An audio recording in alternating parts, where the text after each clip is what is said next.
education. Fortunately, the accountant then is still in the service. And the director, both have not retired, just that they have been transferred. So in surcharging, are we fetching for them to bear the consequences of the act or those who inherited? Because it needs to be clear so that when you write the reports and also pulling them here, we know what you're going to do. Thank you very much. If we can get those who caused it, they have to be surcharged. Thank you very much, Honorable Chair. But if we cannot get them, then it falls on them. It falls on them. Because first of all, if it's a credit, they would have taken it. And they will not even tell us that, oh, they were not there when this credit took place. They will keep quiet and take the credit. Now that it's a liability, they are saying that they were not there. So if we can get those people, then we are surcharging them. But if we cannot get them, then they have to bear the consequences. So that is it. Thank you very much, Honorable Chair.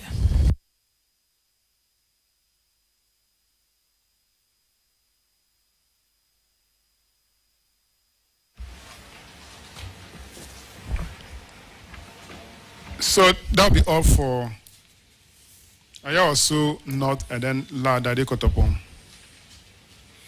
The next one is Gas South, paragraph 597. Ranking member will take it.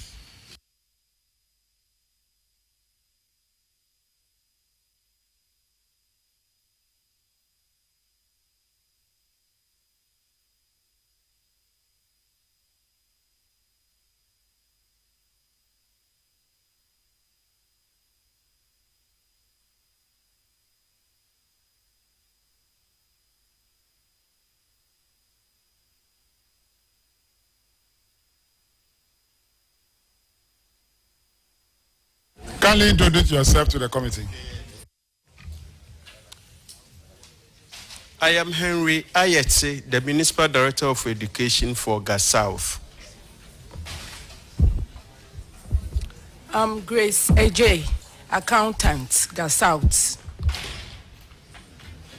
Thank you. Two staff. Isaac Yao. Bobby G.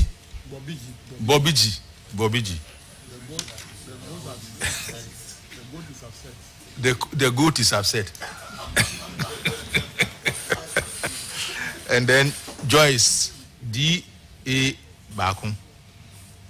They're separated from the education service in 2021, but they were validated and paid salary, totaling 37,921 cedis. They have since recovered 21,948. The balance outstanding is 15,973 cedis. Have this been recovered? Honorable Chair, the amount has been fully recovered and lodged into the Auditor General's recoveries account. Thank you. Auditors, can you confirm? Honorable Chair, the entire amount has been recovered. Thank you, Chairman. That's all for you. Your discharge. The next one, Ablekuma Central, Municipal Education Directorate. Ablekuma Central. Kindly take the chair and introduce yourself to the committee.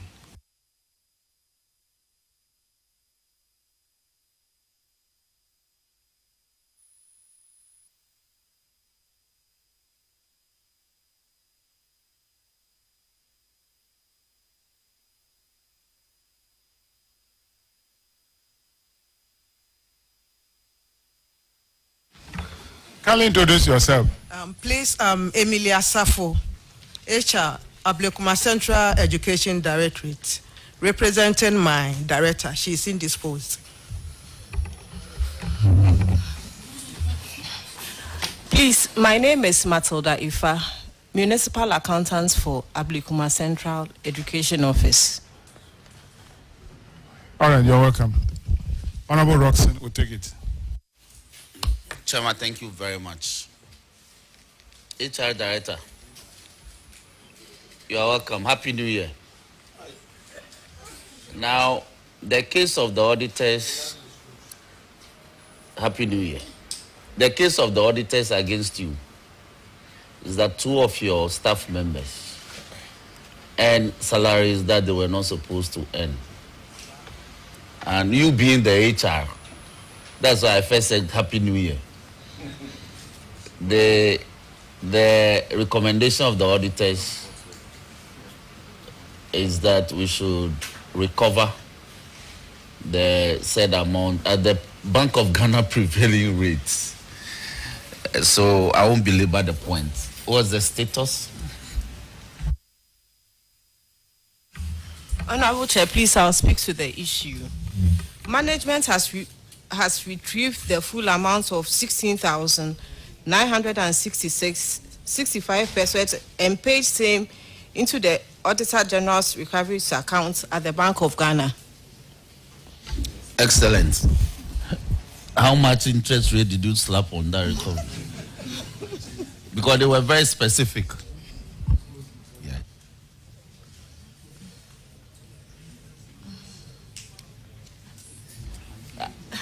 Did you recover the interest as well? Sir, please, Honorable Chair, please, I paid 17,000 instead of the 16,966 into the account. Interest of 4 cedis. Have you brought this matter to the attention of the auditors? Yes, please. Auditors, can you verify and confirm that the amount has been fully recovered? Plus interest of 4 cedis. Honorable Chair, the amount has been recovered. Chairman, that will be all. That will be all for your discharge. Thank you, sir. Ayawaso Central, Metro. Ayawaso Central.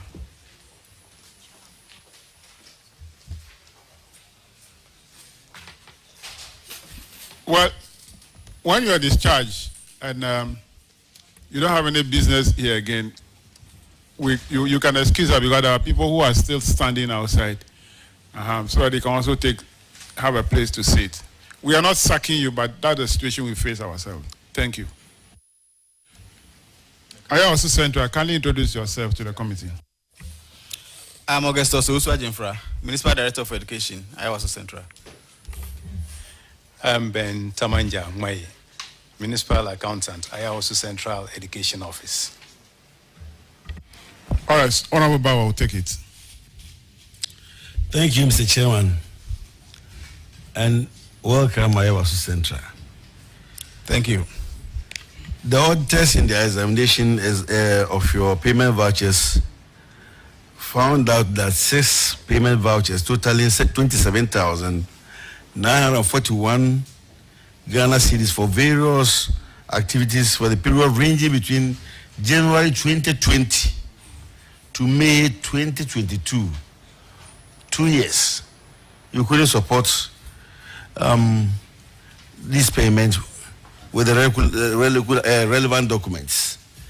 So the recommendation is that the Education Director should ensure that the Director covers the total amount of 27,941 Ghana cedis from the accounts and pays same into the Auditor General's recoveries account with Bank of Ghana. Have you paid these monies to the said account? Honorable Chair, the PVs in question were verified with all the relevant documents at the time, and the auditors have done so. Auditors, can you confirm? Honorable Chair, the full amount has been supported.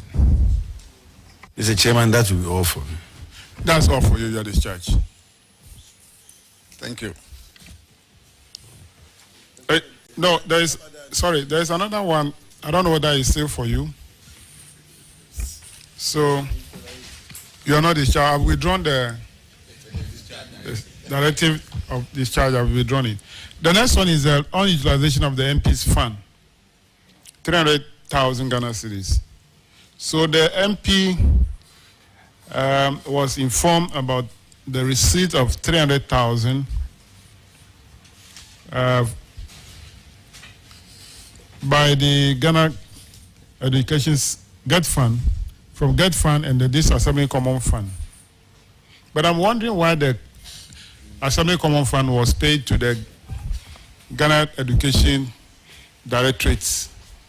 This should have gone to the District Assembly. You can indicate where they should pay. So the total is 300, but the money has not been utilized. We want to find out if the money has been utilized now. Honorable Chair, the processes for the utilization of the amount is in progress.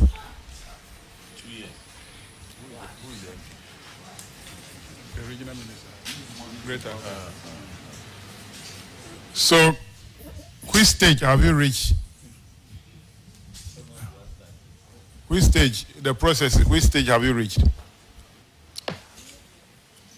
Honorable Chair, the projects that the MP intends to undertake have been agreed, and the processes in terms of inviting suppliers for the purchase of, he intends to purchase computers for schools. And so the processes for the suppliers to, the suppliers have already been invited, and the processes are ongoing, please. 2 years. For procurement. So the 300,000 is still in the account? Yes, please. Maybe it looks like the MP hasn't got time. Who is the MP? Honorable Henry Kote. Oh, the regional minister? Yes, please. Okay. I understand now. All right, so kindly tell the MP that you appear before the committee and we are concerned that the money is sitting in the account without being utilized. So it should speed up the process to utilize it. Grateful, sir. You are finally discharged now. Thank you. Let's have La Dade Kotopon. No, La Nkwantana Medina.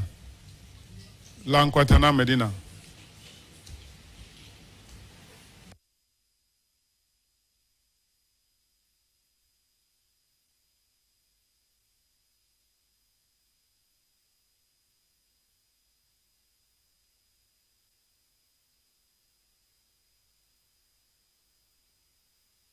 Kindly introduce yourself to the committee.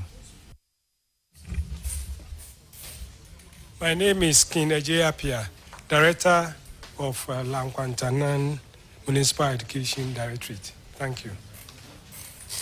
Please, I'm Sylvia Ochwe, Accountant, Lankwantanan Medina Education Office. Thank you. You're welcome. Thank you, sir. Thank you. So you have one issue that is 3 in 1. There's some, the MP authorized some payment to be made, totaling 51,510 Ghana cedis to Global GIG Limited for the replacement of chalk boards to white marker boards at West Africa Experimental School, and also installation of pavement tiles at Koema Basic School. So the inspection done by the auditors revealed that the work had not been done. Then also, the MP again authorized payment to the same company amounting to 29,391 Ghana cedis for supply of 30 desktop computers for the use of West Africa Senior High School. Again, fiscal inspection shows that the computers were not supplied. Now, the recommendation is that the regional director should liaise with the member of parliament to ensure supply of the goods or recover the amount. The total now is 80,901 Ghana cedi from the Global GIG Limited. I want to find out if the goods have been supplied or if the work has been done or the refund recovery was made from the company. Thank you, Mr. Chair. For the pavement at Quayman, it has been done. And we are yet, Auditor General is yet to verify that one and report to you, Mr. Honorable Chairman. Speak to the mic so that we can hear you. For the Quayman pavement, that one has been done. Okay. But auditors are yet to verify that one and then report to you. Okay. Regards to the chalkboard and then the computers, we've done a follow-up with the company, and they have assured us that in 3 weeks' time they are going to deliver those items to the respective schools. So that one too, when it is done, we'll report to Auditor General and then... In how many weeks' time? 3 weeks.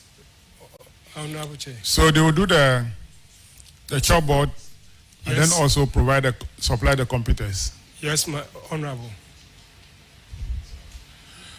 Well, the auditors have not even inspected the one which has been done yet. Or auditors, do you have any information on that?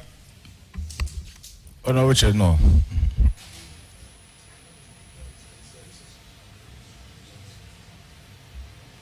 So, kindly liaise with the district auditor to do the inspection of the Quayman Business School pavement tiles 1. And then we will give you the 3 weeks. The auditors will come and verify the supply of the 30 computers. Now, if after 3 weeks, or let's make it maximum 1 month, if these are not done, we'll have to refund the money recover the money from the company. Thank you, Honorable Chairman. So auditors, let's take notes. Maximum 1 month, the work must be done, or recovery of the money should be made from the company. Well noted, Chairman. So that will be all for La Nkwantana. You are discharged. Thank you, Chairman. Esutefi South District Education Directorate. Esutefi South.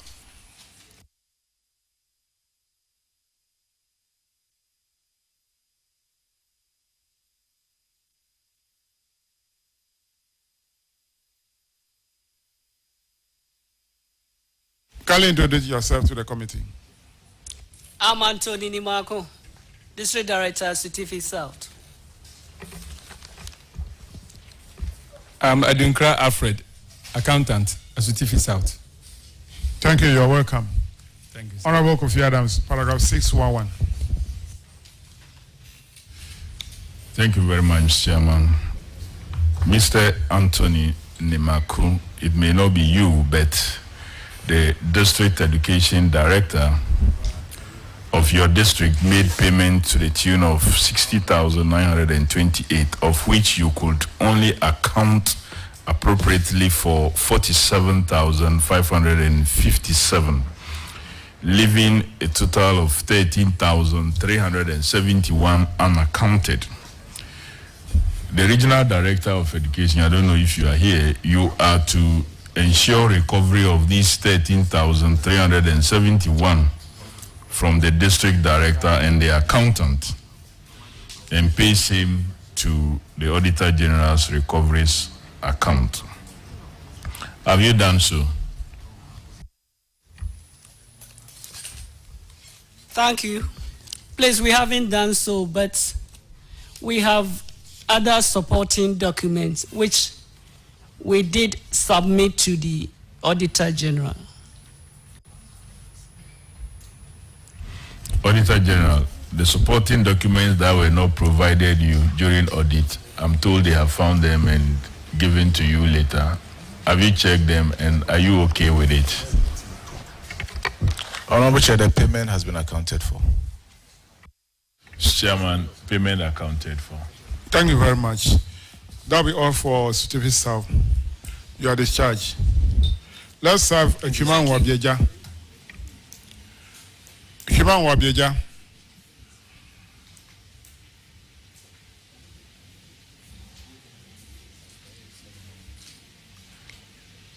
Kindly introduce yourself to the committee.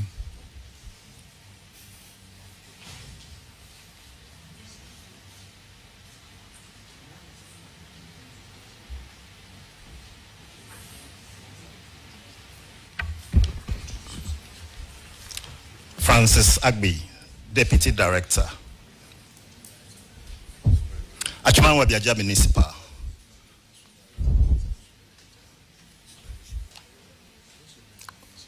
Supervision and monitoring. I am Gideon Obianane, accountant, Achumanwa Biaja Municipal. Thank you, you're welcome. You have one issue, paragraph 613, Honorable Yusuf. We'll take it. Thank you, Chairman. Chairman, the irregularity is that 5 staff of your outfit earn a salary totaling 34,556 Ghana cedi that they shouldn't have earned. What is the state of it as we speak?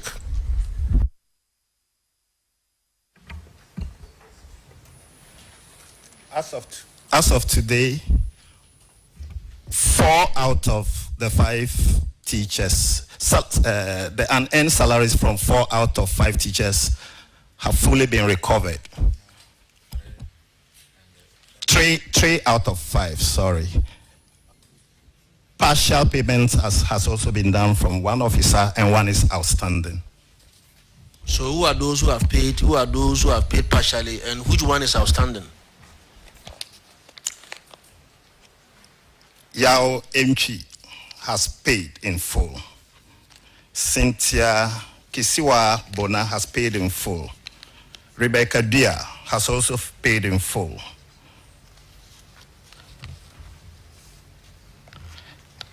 Grace Afuakwa, partial payment. Da Costa Obed, outstanding. Auditors, can you confirm this?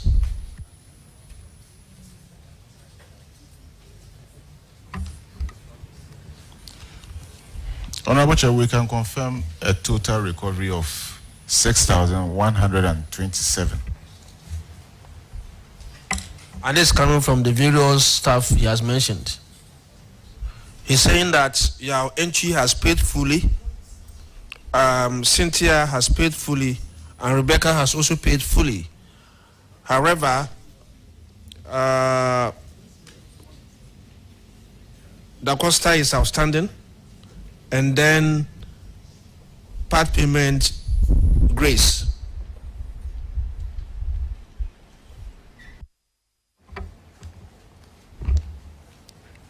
Honorable Chair, for Yawentry, Cynthia, and then the part payment of Grace is what we have. We don't have for the rest. Okay, but the interesting one is the one who has not even paid. That is Aboji Da Costa Obed, who for 6 good months earned salary that he didn't work for. And I believe somebody would have been, validating this person for all these months. Who was the person who validated him for all these 6 months?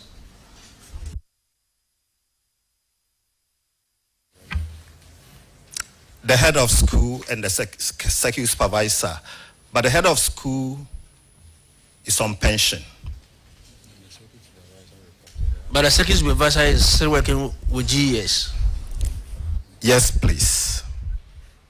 And so where is the staff, Da Costa Aboji? Aboagye Da Costa is in UK. We've been able to establish contact with him and negotiated a payment plan effective February 2024. Effective February 2024. This is an infraction that occurred some years back, and is now you are taking steps to get the money. It took a tiring effort to establish contact with him. Okay, Chairman, let me defer to you, except to say that the officer who validated him, if I were to make any suggestion, he should be held liable. Chairman, thank you. Thank you, Honorable Member. Is the security supervisor, is he aware of this unearned salary issue? As a matter of fact, he reported it to the office. He reported it to the office? He reported it to the office. No, but he was validating the person for 6 months. On what basis was he reporting, validating the person for 6 months after 6 months before reporting to the office?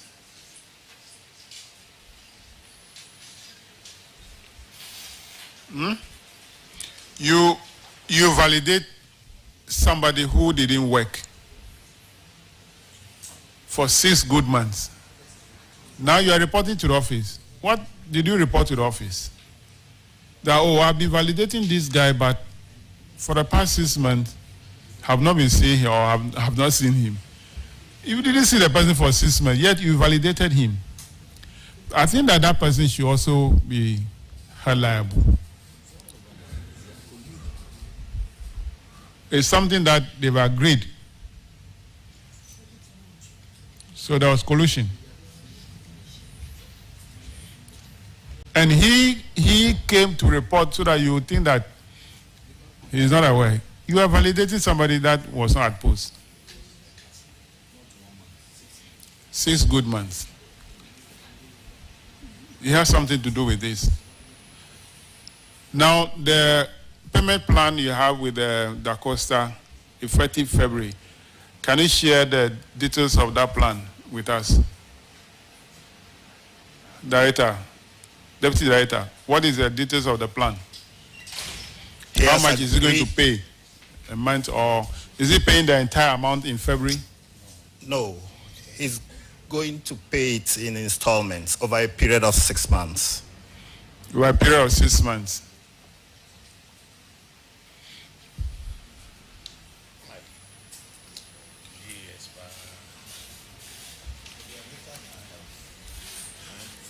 Is the circuit supervisor still working with the Achuma Wabieja district? Honorable Chairman, he's still at post. Okay. Now, this position of the committee is that we will accept the plan you have for Da Costa to refund the money with 6 month installment. But if you fail to do, we'll have automatic surcharge to trigger for the circuit supervisor to refund the money. So, auditors.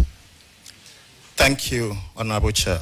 If we had not had any plan with the Da Costa, would have asked the security supervisor to refund the money immediately. But now that I have the plan, let's give that benefit to him. But if you fail to do, the circuit supervisor must pay. What is the name of the circuit supervisor?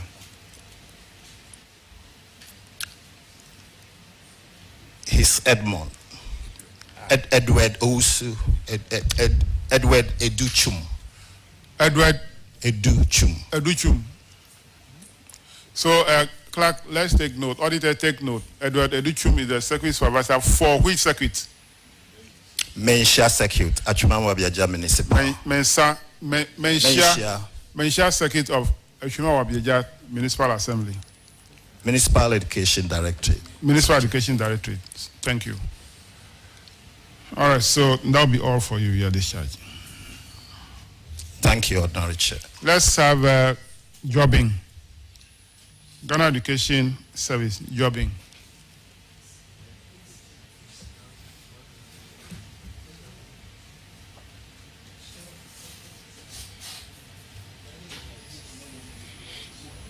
Kindly introduce yourself to the committee.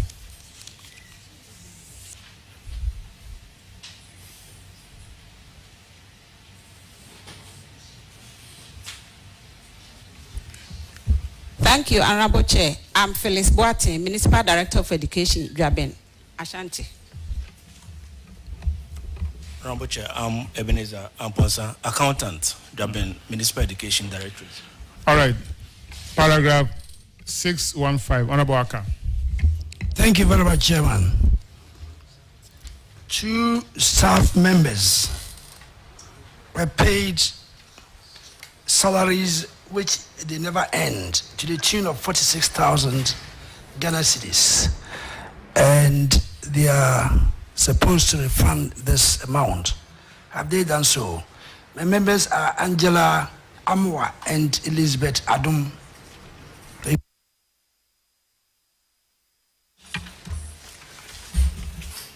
Thank you, Honorable.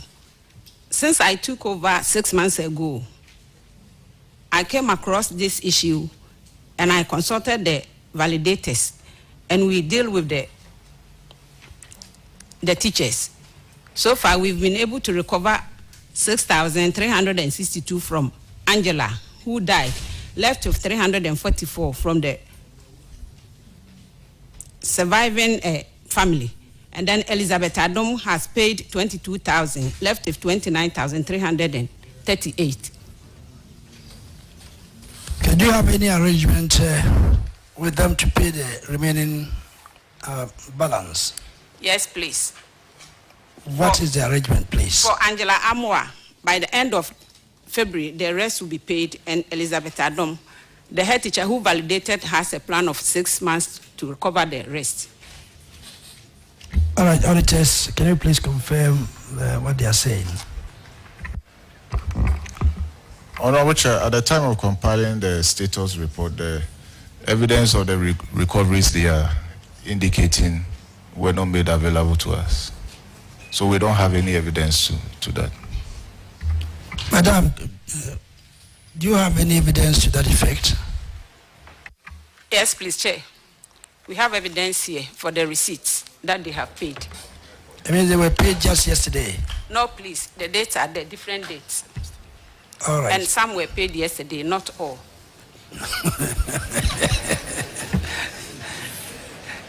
It means the Public Accounts Committee is working. Can you please make them available to the auditors? Thank you. Chairman.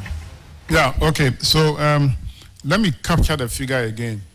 For Angela Amwan, it's left with 300 Ghana cedis. 344 cedis, 86 pesos. 344 cedis, 86 pesos. That's the balance to be paid by the end of February. Yes, please. Then for Elizabeth Adom, how much is the balance left? 29,388. How much did she pay? She has paid 22,000, left with 29,338. No, the balance we have outstanding is 39,338. So if she paid 22,000, then, oh, okay, I can see where the problem is coming from. Honorable Chair. Already she had paid 12,000, yes, which has been captured here. Yes.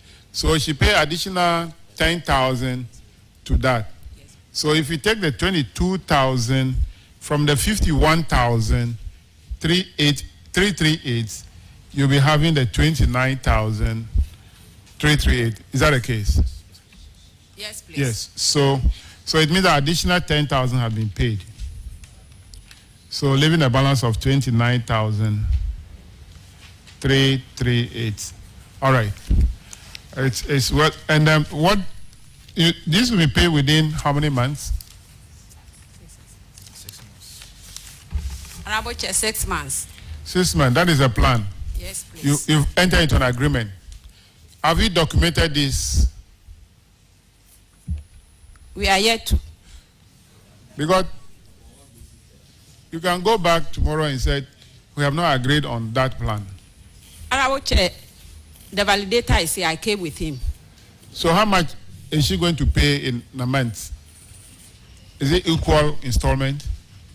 So that we divide 29 by 6.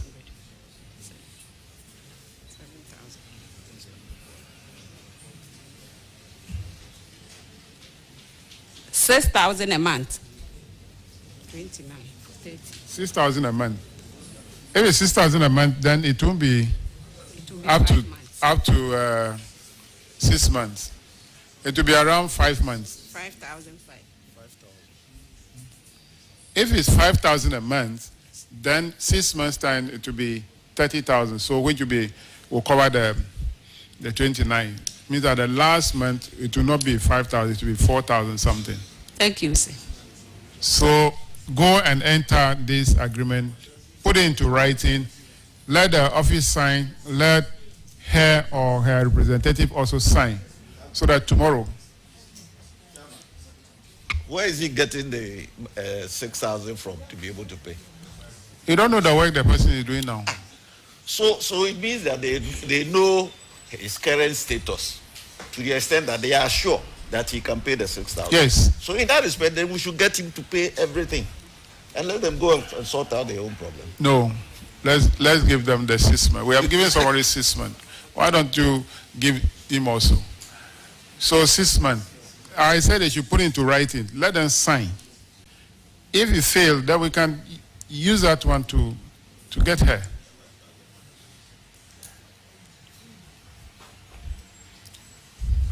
So, clerk, take notes. Auditors take note. 5,000 a month, starting from February.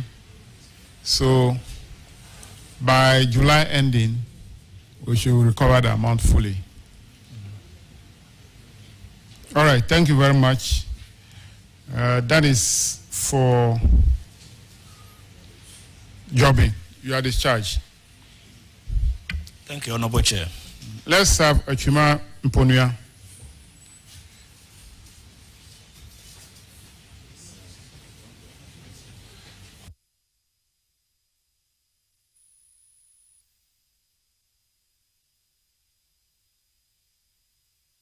Kindly introduce yourself to the committee. Honorable Chair, my name is George Eko Anan. I'm HR at Achuma Mponuya, representing my director who is in his post. Yeah. Well, after Public Accounts Committee, it can cause you to be in the post. Honorable, I have excuse duty here. Okay, that's good. All right. Honorable Chair, please, I'm also Noble Eugene Jimo. I'm the accountant for the directorate, Achuma Mponuya. Okay, thank you for coming. You have one issue which is also on earned salary. Okay. So this was paid to one Ajay Francis Bonsi, who was paid 24,469.32, but 1,000 was recovered from him, leaving a balance of 23,469.32. You are to recover the money from him. Have you done that? Yes, Honorable Chair. You'll be able to recover partial amounts of 4,000 out of the 4,000. Yes, please. Okay. Yes. 4,000, and then in addition, we've made we put some measures to retrieve the rest. Yes, we have written to the banks. We placed embargo on the validators that the circuit supervisor Jama Isaka, and then the head of the school, Stephen Kako. So that's what we have done. And we were able to contact Francis ourselves too, who has also entered into agreement, a payment plan with us, which I have the email that he sent to us with me. Is it in Ghana? No, please, Honorable Chair. Okay. It's in the United Kingdom. Auditors, can you confirm additional recovery of 4,000? Honorable Chair, we don't have evidence to that. No, so share the evidence of the additional recovery that you have made And so the balance now be left to be around 19,000 plus.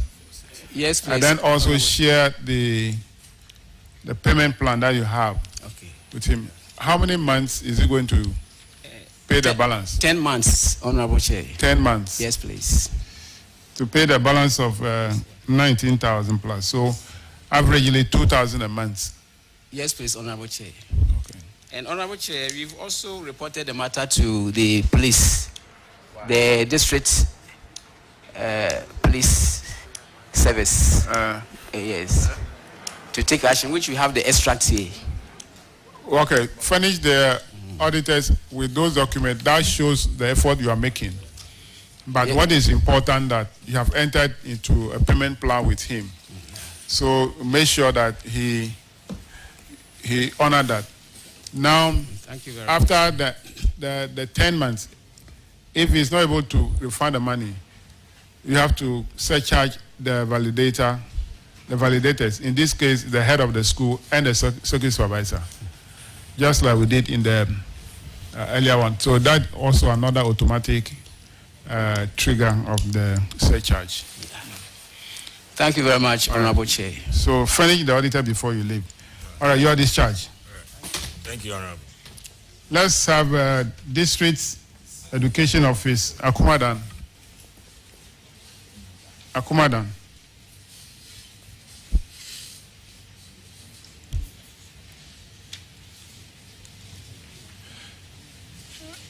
Kindly introduce yourself to the committee.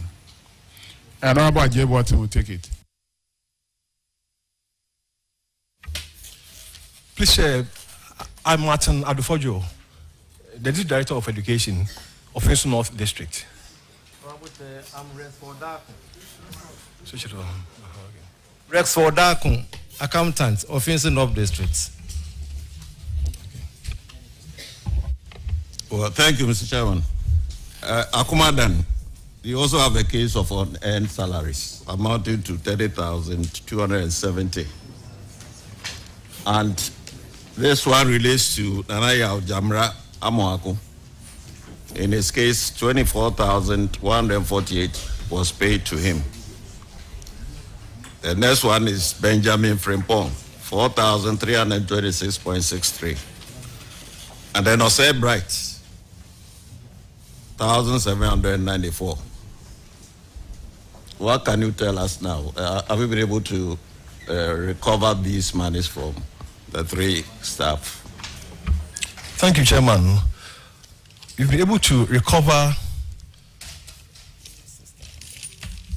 6,121 cedis, 47 pesos from two of the teachers. That's Benjamin Frimpong and Osei Bright. It's left with Nanaya Jamra Amoako. Please, he's unwell. He's unwell. That accounted for his on and off attendance to school. But we got in touch with the mother. We have got in touch with the mother, but according to her, they are seeking treatment for the son somewhere. And when they come back, they will come to the office and they will sit down and have a plan, payment plan for the son. So, in the case of Nanaya Jamra Amoako, what are you saying? Are you disputing the fact that he didn't take the monies? Oh, he took the money. Or no, what? he took the money, but Chairman, yeah, all right, okay. Please, he took the money, but the money that he took, it was as a result of his illness. So his attendance was on and off. So when the auditors came, they put the absentees together and they had the 10 months. After some time, he couldn't come to school again. That's why the parents are still seeking treatment for him. The question is, it was validated for a period. Yes, please. And when it was validated, was he sick? At that time, the sickness was there. But if somebody is sick and is on medical notice, he gets paid. automatically. That one, you don't have a problem with that person taking salaries. But the issue we are talking about is that he was paid for no work done for the period we're talking about. Yes, Chairman. His attendance was not for a period. For a week, maybe he will come once, twice. That's where the auditors put the number of days he was absent together, and he had the number of months, and then they decided to. His absence was not continuous. Yeah, that's why we couldn't stop the validation. Chairman, I'm having a problem with this. Yes, because he's telling us that the person was at post, but he was sick. So if he was sick, then certainly it could not have been a matter of unearned salaries. You see.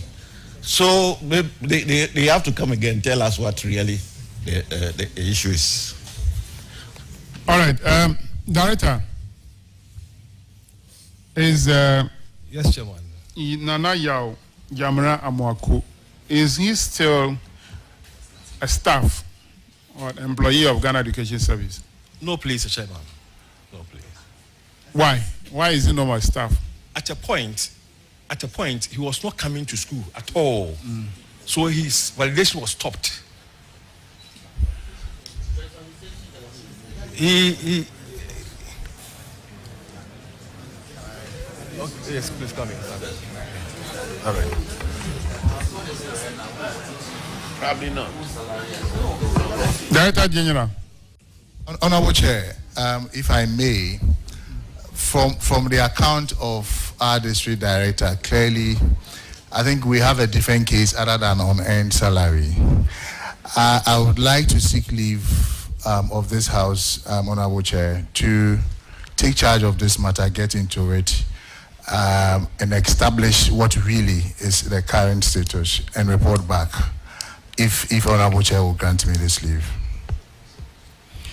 Before we do that, I just want to find out from you, what is the policy of Ghana Education Service in terms of a staff who is not well and have not been coming to work? Do we have a duration after which that person whose appointment must be terminated? Honorable Chair, thank you very much. It's not even a case of termination. What happens is that we support all our employees in times of sickness. When you are not well and we are properly and officially informed, you are supposed to earn your salary. For usually the HR policy says continue to earn it for a maximum period of, say, 6 months, beyond which we would look at it and still see whether or not you are not fit to come to work. Then we can have a conversation as to whether to do half salary or not. But as it is now, the information coming in is quite sketchy, and I may want to get into it and report back to the committee. Thank you, Honorable Chair. Thank you. District Director, has Nanayo reported to the office about his officially report that he's not well? Officially, he's not written, but physically you can see that he's not well. In fact, we wanted the parents to go to hospital. We wanted to get report from the hospital, but you need a lawyer. According to them, they think it's more of spiritual. Yeah. So officially, no, we haven't received anything from him. The question is, has he officially reported? Spirit is coming in here. That's what they are saying. That's what they are saying.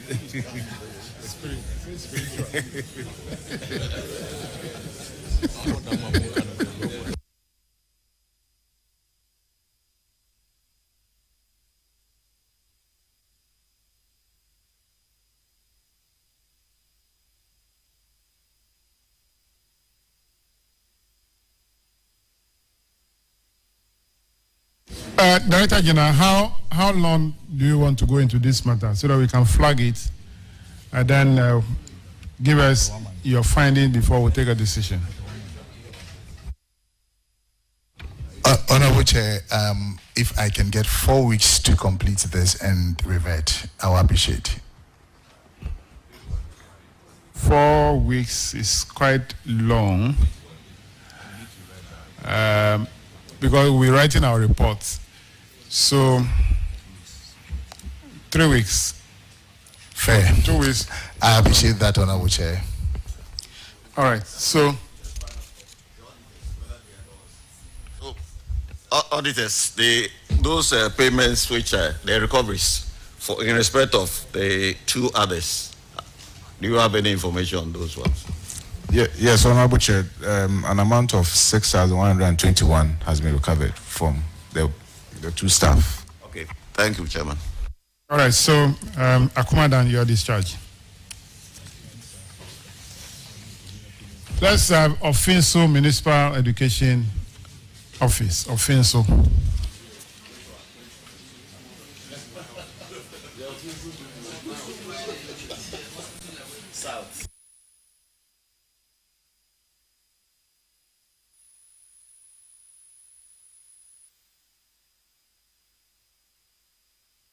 Kindly introduce yourself to the committee. Thank you, Chair. Please, I am Gladys Kwachi, the Municipal Director of Education of Fenso. I'm Eric Boatin, Accountant of Fenso Municipal Education Office. All right, paragraph 621, Honorable Kesi. Thank you, Chairman. This also is a case of unearned salary. Total amount 23,686 Ghana cedis. 3 staff members. We're looking at 3 months, 2 months, and 5 months pay without work. Can we know for sure what the status of these 3 people are, and if we've been able to recover the monies involved? Thank you. Thank you, Chair. We've been able to recover all. Thank you. Audit Service, can you confirm that all the 23,000 has been recovered? Honorable Chair, we don't have evidence to that. District Director, when were these payments recovered, and do you have the receipts, bank receipts here? Thank you, Chair. We do have the receipts with us. I asked when. Please, it was last week. We had an amount of 6,807, and then Thursday that is Thursday last week, and this week, Monday, we had the rest, the 12,300, and that of the 4,540, and we've paid all. Okay, so clearly the timeline is too short. The local audit service team needs to be made aware of this. Are they aware of this now? Please, we've sent it to the auditor. The auditor, he's aware. All right, Chairman, so I think we'll need some reconciliation of Yeah, so those that you have here, the evidence, give them out to the auditors here. They also cross-check from the district auditor who you have given the evidence to, so that we can clear you of this. On that note, you are discharged. Let's have Atebobo Amantin. Thank you, sir. Thank you too. Atebobo Amantin.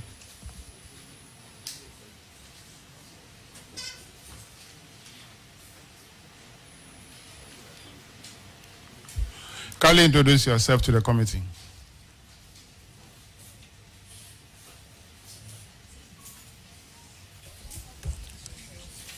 Thank you, Honorable Chair. My name is Isaac Budu, Director at Atebobo Amantin Municipal. I am John Abugbila, Municipal Education Officer, Atebobo Accountant. Thank you, you're welcome. You have one issue on the unpresented payment vouchers.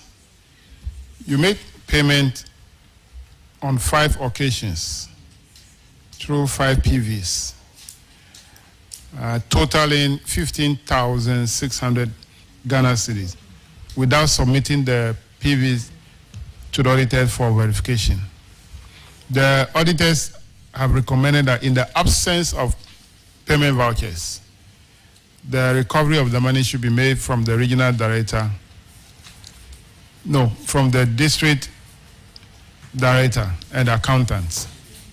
I want to find out if you've been able to provide the vouchers to the auditors for verification.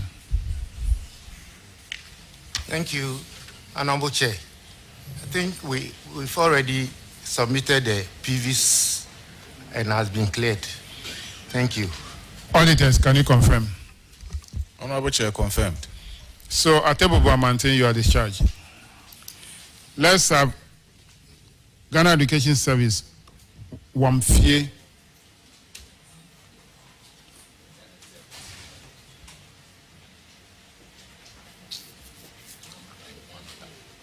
They are here. Kindly introduce yourself to the committee.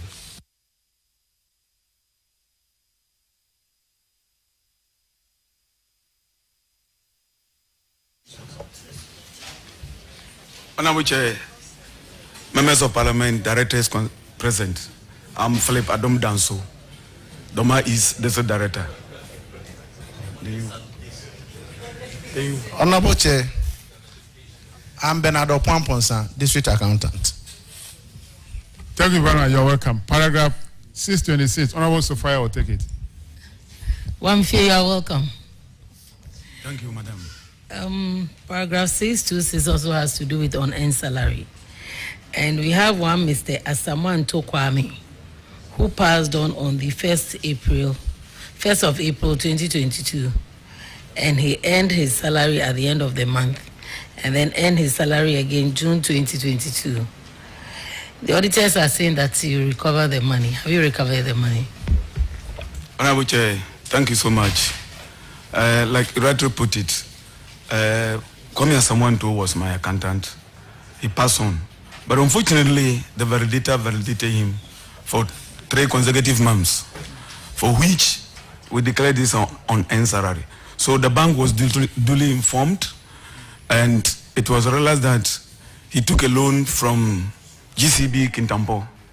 So GCB Domas forwarded all this to what? GCB Kintampo. But as I speak now, they have not reacted.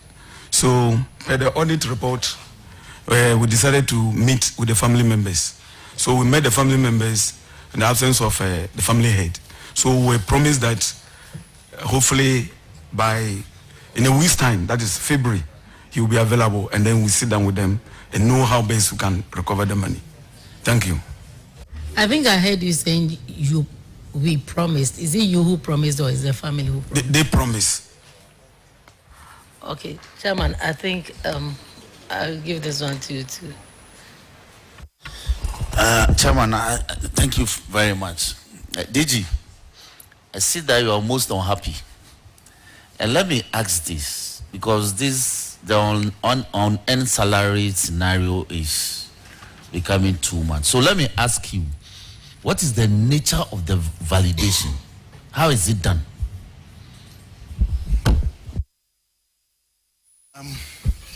Thank you very much, Honorable Chair. The validation is usually done at the school level and at the circuit level. As has been said here, at the school level, the head teacher of the school is supposed to be working with all the teachers within the school. So clearly, they are the best people to get to ascertain whether or not officers are in school. The circuit supervisors, who are a layer on top of the heads, are also supposed to verify the claims of the head.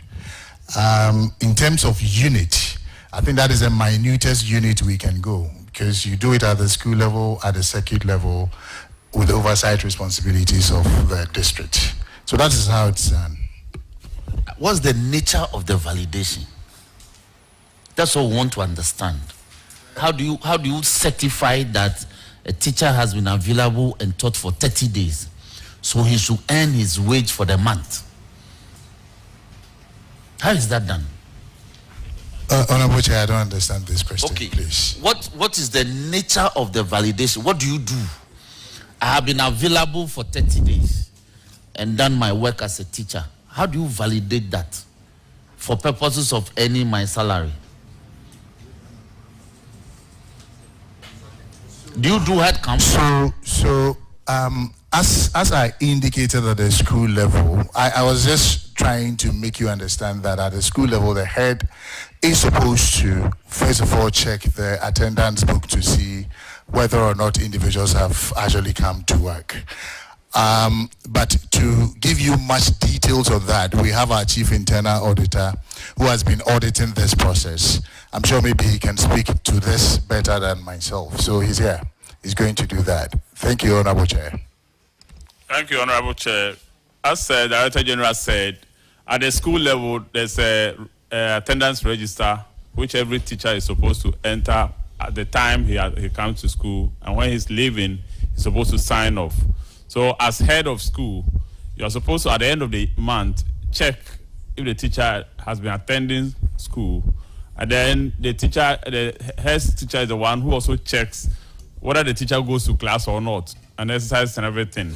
So it is on this base that you, the head teacher, you validate and then send it to the CISO, who is the sex supervisor. And the sex supervisor also goes to the school and to check time, attendance, and other exercises and other things. So when he's also satisfied that the teacher is at post, then he will now also approve, and then the teacher will be paid. So these two people validate. Thank you. Honorable Yusuf, then Honorable Akusi. Chairman, having listened to them, I have a very straightforward question. Is there any sanction regime for people who do wrong validations? Because I've counted about 19 cases of unearned salary since we started, and that is worrying. So is there any sanction regime? If I go ahead to validate somebody and it turns out that the person did not work for the money, will I be sanctioned? Director? Yes. Once you are found out, you would be taken through the internal disciplinary processes. There is. And usually, even before the auditors bring this out, it's something that internally we have also been doing. And that is the work of the chief internal auditor, working with his internal auditors across the country. Once we uncover that, we would certainly take you through the disciplinary process. So, Director, you are saying that this 19 that we have counted, you are assuring us that some sanction has been meted out, or you are yet to do it? Well, what I would say is that as for whether or not it's being carried out, I'll need to check and report. But if they have not happened, they will surely happen. Thank you. I'm writing this and I'll follow up another time when you come here. Right. Honorable Yusuf, is enough. Chairman, it's thank a follow-up, one question follow-up, yes. Chairman, thank you very much. Chairman, District Director, as I listen to your reason as to non-recovery, I find that very, very lackadaisical. When was the meeting with the family held? For the audit report, we convened a meeting with the family around during the Xmas. Which Xmas? Just recent Xmas. Last December. And when was the audit report? The family member wasn't there. The family head wasn't there. When was the audit report, these findings made available to you?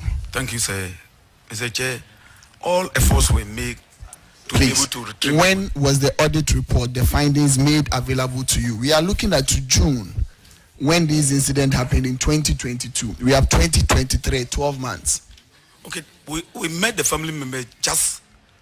so it meant you had not, you felt like, oh, let me put the paper somewhere. And you are not telling us that the family head wasn't there.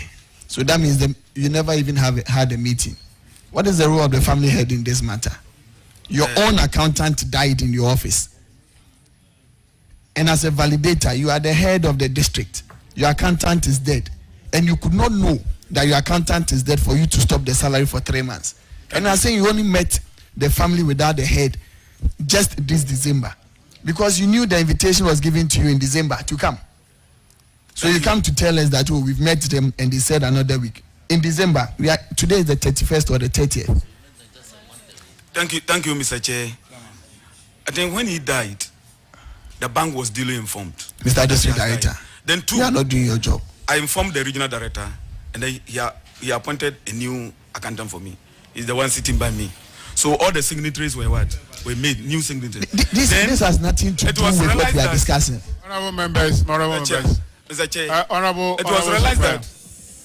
it was realized that the late accountant took a loan from the bank, and so mistakenly my frontliner used validated for 2 months, and that wasn't proper. So as I speak now, it is not a mistake to validate a dead person. Don't say it's a mistake. The person is dead in your office, and you say it's a mistake. That was his part, the frontliner's part. So I've pushed him out, and I brought him an accountant.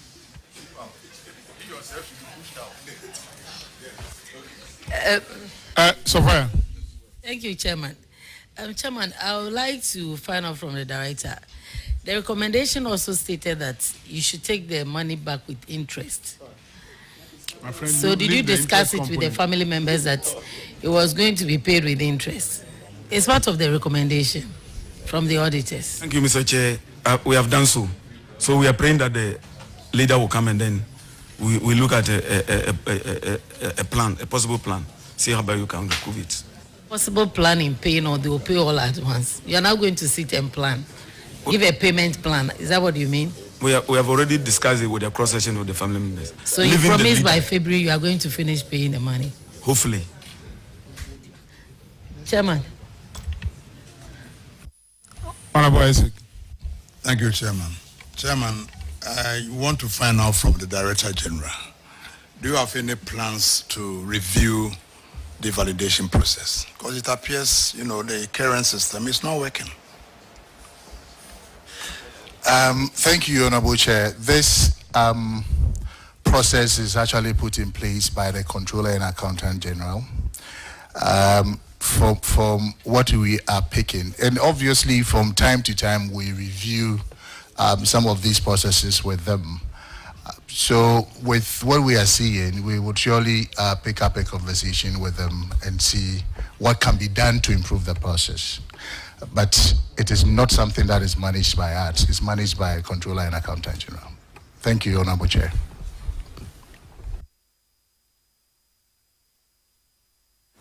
Director General, the processes that you have explained in terms of the validation, I think is not complete. If the head teacher validated a teacher, and this is reported to the circuit supervisor, who approves that yes, this officer or this teacher has worked, the circuit supervisor has no access to the ESPV system, the electronic salary payment voucher. Do they have access to that? Honorable Chair, yes, they do. So they validate it online? Yes, please. And it goes directly to headquarters? Yeah, the head teacher validates at the school level, and pushes it to the secretary supervisor, who's the CISO. And he also, because he supervises the schools, he has access to it and he approves. Okay. And then it goes to controller. So the problem or the challenge is between the CISO and the head? Yes, please.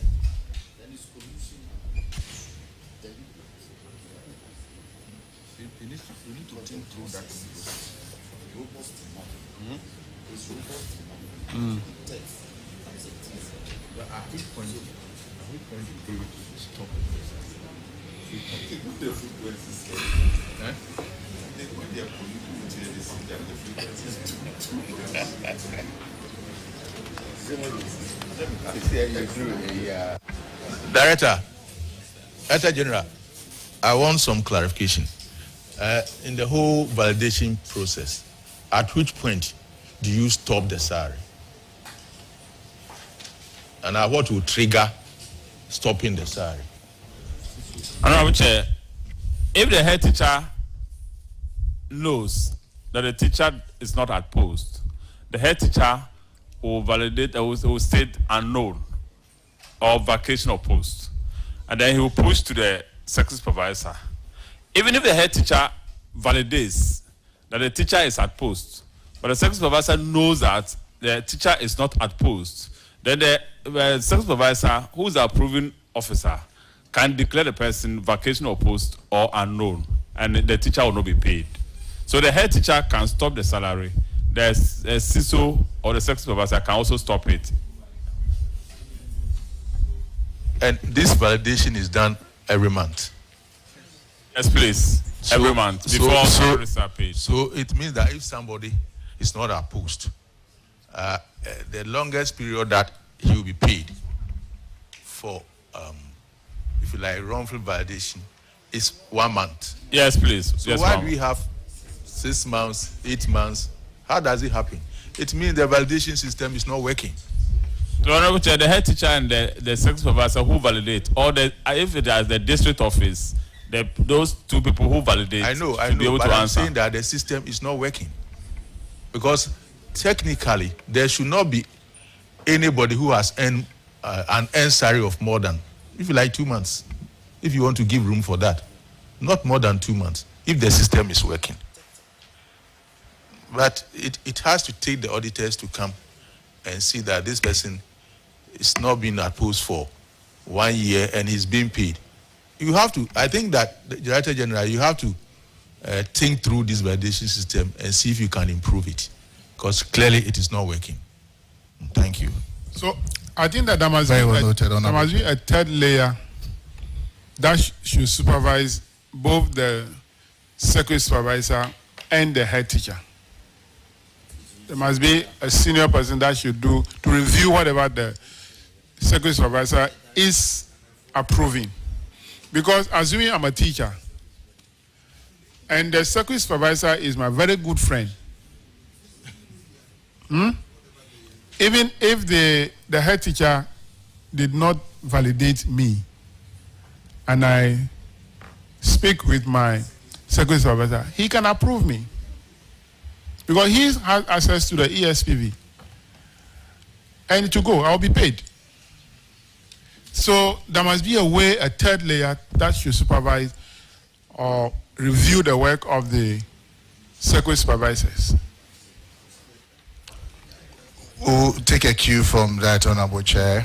As I indicated earlier, this process is managed by Controller and Accountant General. So we would talk to them. We would have a conversation and see how best to improve the system. Okay. Thank you, Honorable Chair.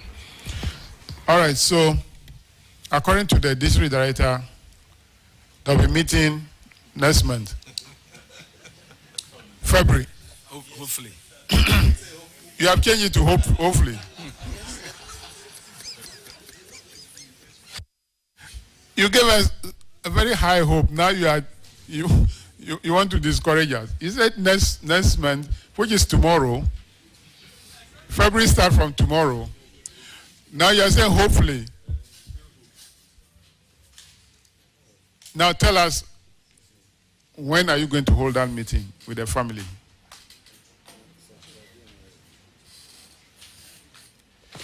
Honorable Chair, we've arranged to meet them this week. And I do the final payment plan so that by next week we will start getting the money and pay back to them. What day of this week? They said the family head will be coming by close of Saturday. He will be in town so that we will meet him and finalize the payment. What day are you meeting them this week? You say you are meeting them this week. What day are you meeting them this week? Exactly Saturday. Uh-huh. Thank you, sir. You are meeting them Saturday? Yes. That will be 3rd, right? Honorable Chair, yes. 3rd February. Yes. Then next week, you will do what? We will start collecting the money from the family.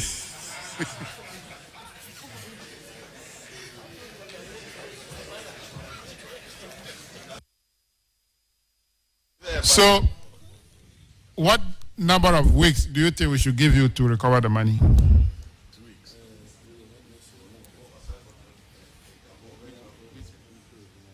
Honorable Chair, once we've not finished with the payment plan from the family, we can't actually decide. You can't give a date, so you need to have a payment plan with the family.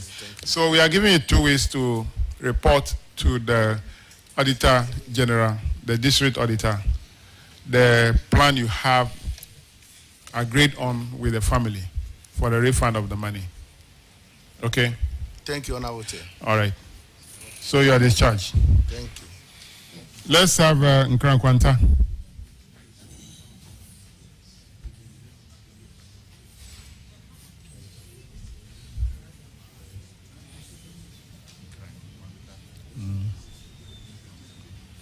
Kindly introduce yourself to the committee. Use the mic. Thank you, Honorable Chairman. I'm called Kojobufa by name, the District Director of Education for Doma West, precisely the district capital being in Nkran Kwanta. Honorable Chairman. Honorable Chairman, I'm Rayeboa Nicholas, accountant, Doma West Education Accountant. All right, you're welcome. Thank you, sir. So, this is also on earned salary, paragraph 628. This involves 9 staff of the education office. I think they are teachers in various schools. The total on earned salary is 45,323 Ghana cedis, 90 pesos. You have to recover the money from these teachers. Have we been able to do so? Use a mic, put the mic on before you talk. Thank you, Mr. Chairman. To set the ball rolling, in fact, the validation of such teachers were done even before I was posted to the area. But as the old adage goes, we do inherit assets and liabilities. And for that matter, when I was posted to the area, I took pragmatic measures to curb the situation at hand. Out of the 9 teachers that were validated. Lower your voice, lower your voice. Thank you, Honorable. Out of the 9 teachers. Please, spare the verbosities. Okay. And answer the question. Okay. Answer the question. We don't have time. Okay, thank you. Out of the 9 teachers, 6 of them, through my investigation, have traveled outside the country. And we still have 3 in the system. And out of the 6 who have just traveled, 1 has fully paid, in which I have the receipt over here. And out of the 3 teachers too, who are still in the system, I have made a deliberate effort, a frantic effort, to just retrieve the money. So they have also made a roadmap towards the payment of such an amount. The first aspect of it is Richard Ejay, who has paid 1,000 cedis. And I have his undertaking over here. He has promised management to pay installment for a period of 24 months, in which each month is going to pay 500 Ghana cedis. And that of Michael Mensah, he too is going to pay 600 cedis for a period of 6 months. And we have Kwame Danso Isaac. He has also made a roadmap to pay 500 per month. So in all, I have been able to retrieve 3,593 out of the 45,000. And Chairman, my decision with management is that, okay. Thank you, Chairman. Thank you very much. Director, order. Order. Honorable members, order. Who among the 6 people who travel had paid fully? Can you give us the name? Yes, of course. Pokua Emilia. That's Emilia Pokua. number 2 on the list. 1,126. Yes, Chairman. She has paid, including the interest. She has paid 1,493.32. 1,493. Meaning that she has fully paid. Okay, so she is the one who paid among the 6 of them who travel. Yes. Now, who are the 3 people who are still in the country? We have A.J. Richard. That's number 7. A.J. Richard. And we have Isaac Danso Kumi. And then Michael Mensah. They're Michael Mensah. Yes. So they are still in the country. Yes, Chairman. Now, has Danso Isaac paid any amount? Yes, Chairman. How he has much? paid 500 Ghana cedis. When? When was that? That was just yesterday. Okay. Pay 500. And then there's a plan for him to pay 500 every month. Yes, Chairman. Then Ajay Richard, has he also paid any amount? Yes, Chairman. How he much? has paid 1,000 Ghana cedis. When was that? That was about 2 weeks ago. That's right. Okay. And he has also made plan to pay how much? 600 per month. 600 per month. Yes, Chairman. Then Michael Mensah, has he paid any amount? Yes, Chairman. How much? He has also paid 600 Ghana cedis, promising to pay at the end of each month 600. So 600 per month. Yes, Chairman. Now, Charles Beru, he's traveled outside. Yes, Chairman. Henry Jemfi Chireme. Also traveled outside. Frank Amwa. Frank Amwa, same. Beatrice Same. Wachiwa. Same, Chairman.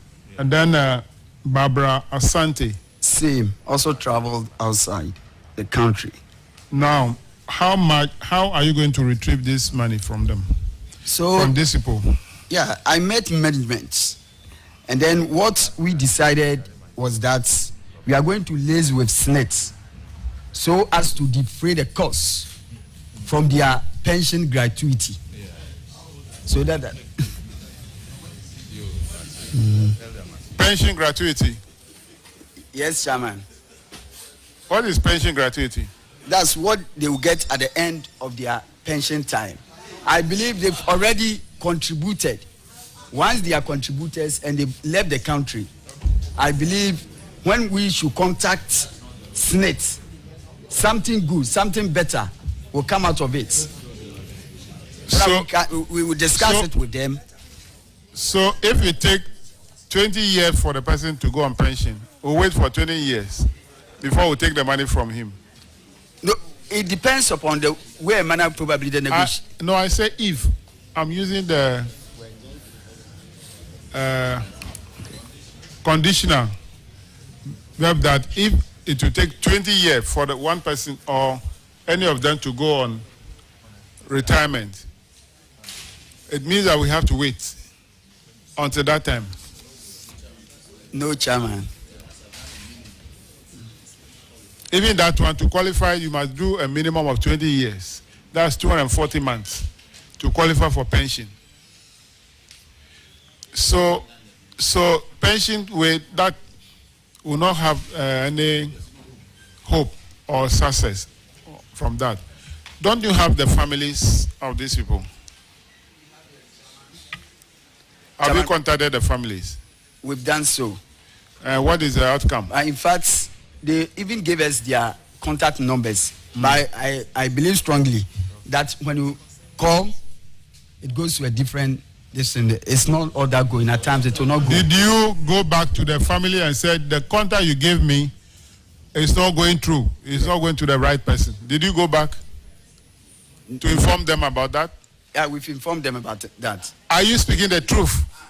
Are you sure of what you are saying? You are speaking under oath. Did you go back to the family and said, the contact you gave me, I can't get the person. Chairman, it was my HR. Honorable Chair, we would like to plead with you. Let's take this matter up because those who validated should be held responsible for some of these things. Because if the person has left 6 months, 3 months, and you continue to validate, if you are not getting the person to refund the money, we should hold you responsible for some of these things. So I think GS management will take this up, and then he, the director, will have to guide us to know who are the people who validate and why did they validate, so that we can get the money refunded. Thank you. The thing is down.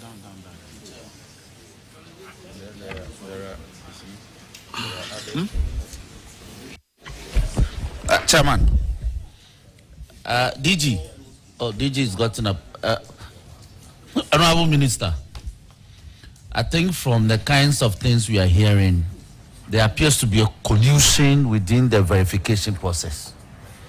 That is all you must tackle. When somebody abandons post, vacates post, and travels abroad, the verification process shouldn't be coming out positive for 6 months. There's collusion. If you tackle the issue of collusion within the verification process, we won't have problems. Well noted, Honorable Chair. Thank you very much.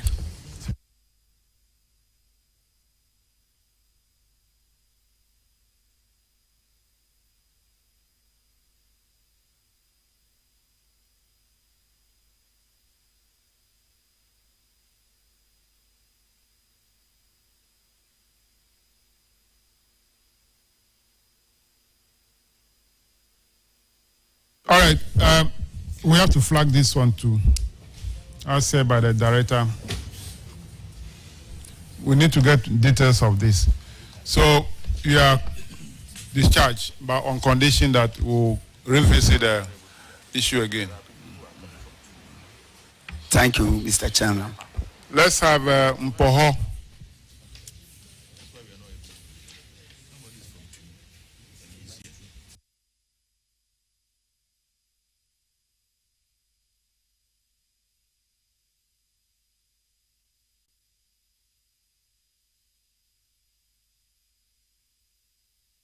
Kindly introduce yourself.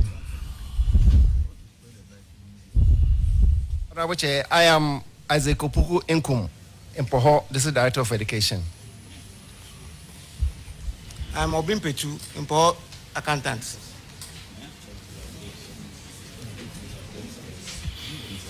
Yeah, so you have one infraction, which is uncompetitive procurement. That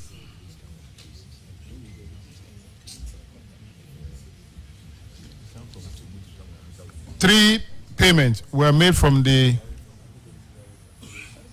director's account and the MP's fund, totaling 40,986 for procurement of computers, equipment, and food items without alternative quotations. The recommendation by the auditors is that the district education director should desist from such practice and ensure strict compliance with the provisions of the law. Have you desisted from that practice? Honorable Chair, please, yes, we have. No. I'm expecting you to say no. Are you sure you have desisted? Please, yes. Auditors, is there any evidence to show that now they procure using the law, based on the procurement law? Honorable Chairman, our last follow-up indicated that they are now following the law. But you see, the breach of the law, the punishment is very high. Don't look at it as just anything that you can toy with. Section 92 of the law says that if you breach any part of the act where no specific punishment has been prescribed, you are liable to a fine of not exceeding 2,500 penalty unit. That is 30,000. Or to a term of imprisonment not exceeding 5 years, or to both. So the procurement could be an amount of 10,000. But once you go against the law, you can be fined for 30,000. Or you can be fined, you can be in prison for 5 years. Or pay 30,000 and also be in prison for 5 years. So it's something that we should not be toiling with. It's very important. Very, very, very important. Anyway, thank you, Honorable the auditors have said that you now comply with the law, so we'll have to allow you to go. Thank you for the discharge and acquitting. Thank you very much.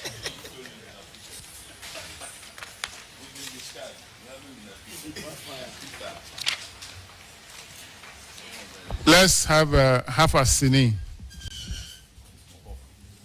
The asini that is half.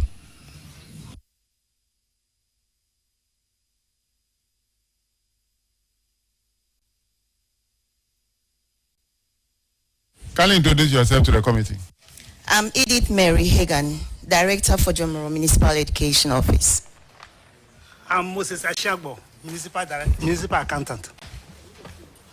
All right, you're welcome. So, paragraph 632, Honorable Akwesi Konedu. Thank you, Chairman. Chairman, this infraction has to do with some unsupplied goods. You paid for in behalf of the Member of Parliament for the supply of 375 monodecks.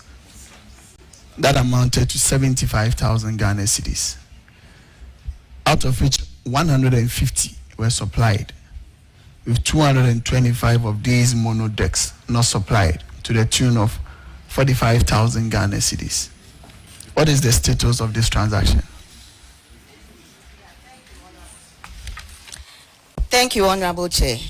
Please, the remaining furniture has been supplied to the respective schools. When was this done? 12 July 2023. That is in 12 July 2023. Yes, Your after a year of the contract. Madam, how come you pay for goods that have not been supplied? Honorable Chair, unfortunately, I was not the director then. Mr. Accountant, were you there at that time? Please, yes. So how come you pay for all of these goods without them being supplied?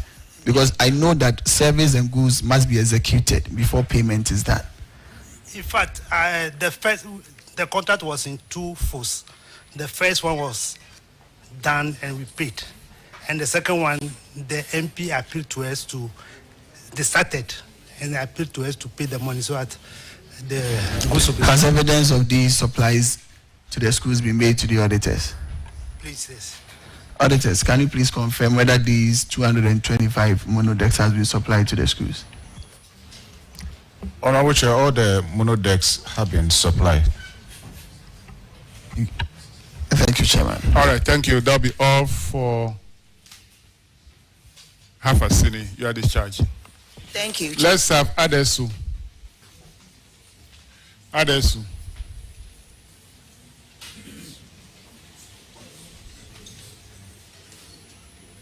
And kindly introduce yourself to the committee.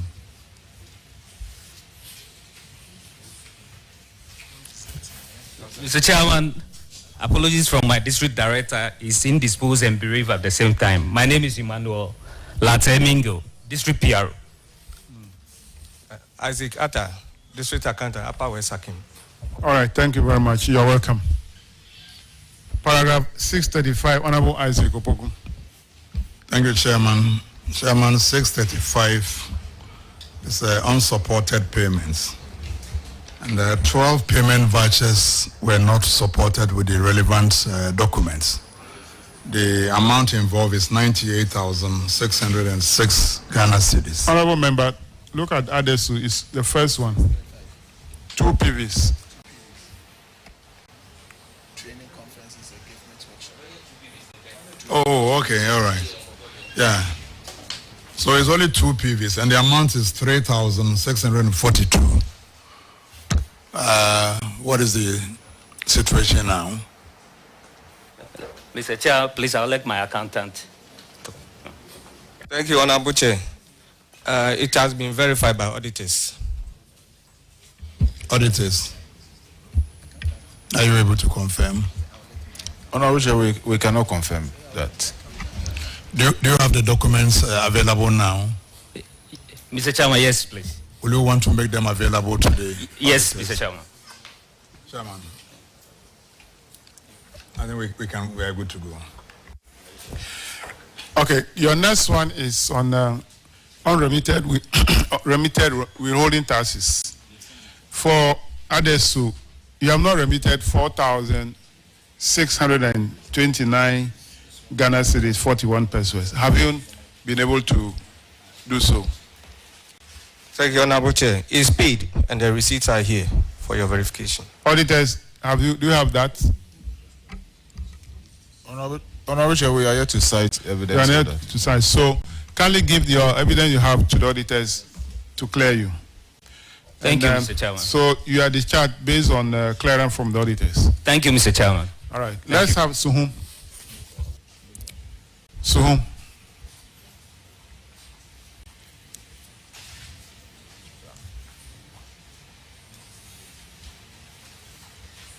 Kindly introduce yourself to the committee.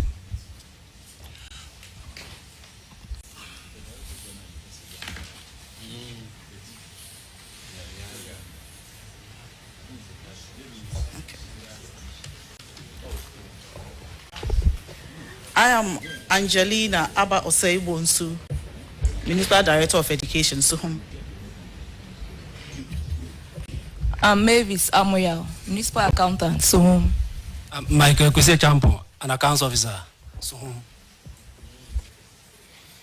So, accountant and account officer are all here.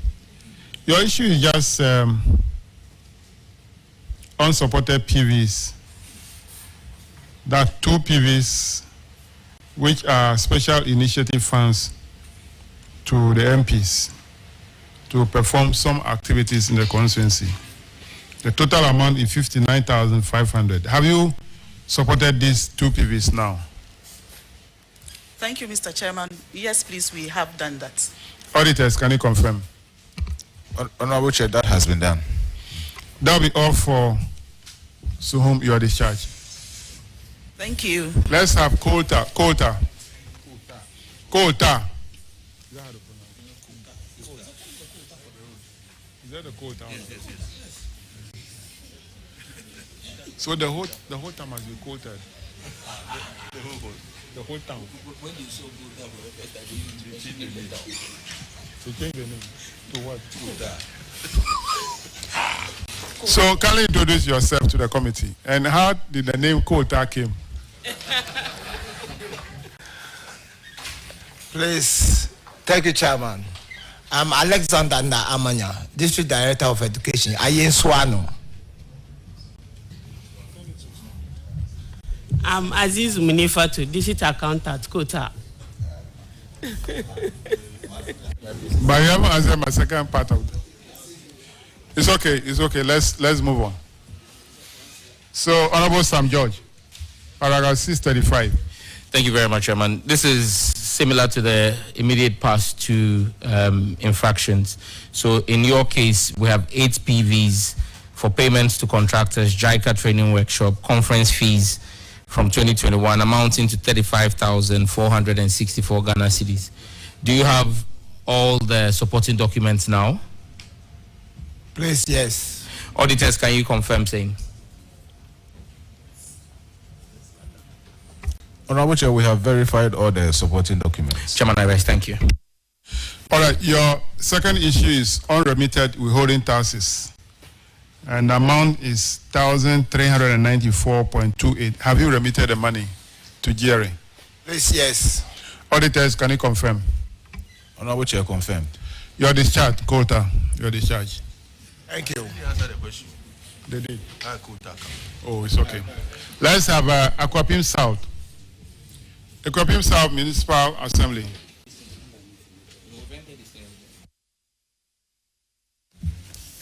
And kindly introduce yourself. Thank you, Honorable Chair. I am Ruben Abetete, Municipal Accountant, Akwapim South, February. All right. I think you are alone. All right. Your issue is 1 on unremitted withholding tax amounting to 3,344.77 Ghana cedis. Have you remitted the money to GRA? Yes, please. Auditors, can you confirm? Honorable Chair, we don't have the evidence. Please, I have the receipt here for verification. But you are supposed to inform the district auditor anytime you respond to any infraction that have been cited in a report. Once you work on it, inform the district auditor. Yes, please. So that they can also communicate to their head office. Yes, sir. But kindly furnish the auditors with the evidence you have.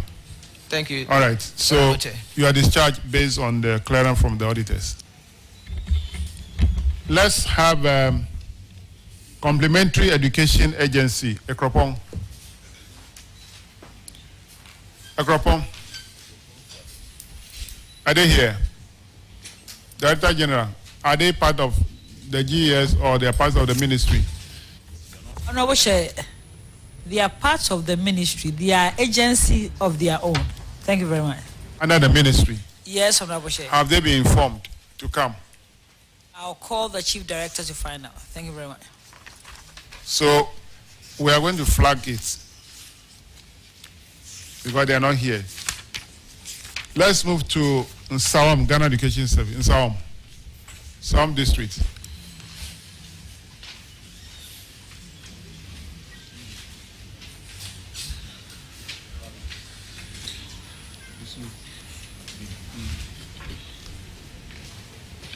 Can you introduce yourself to the committee?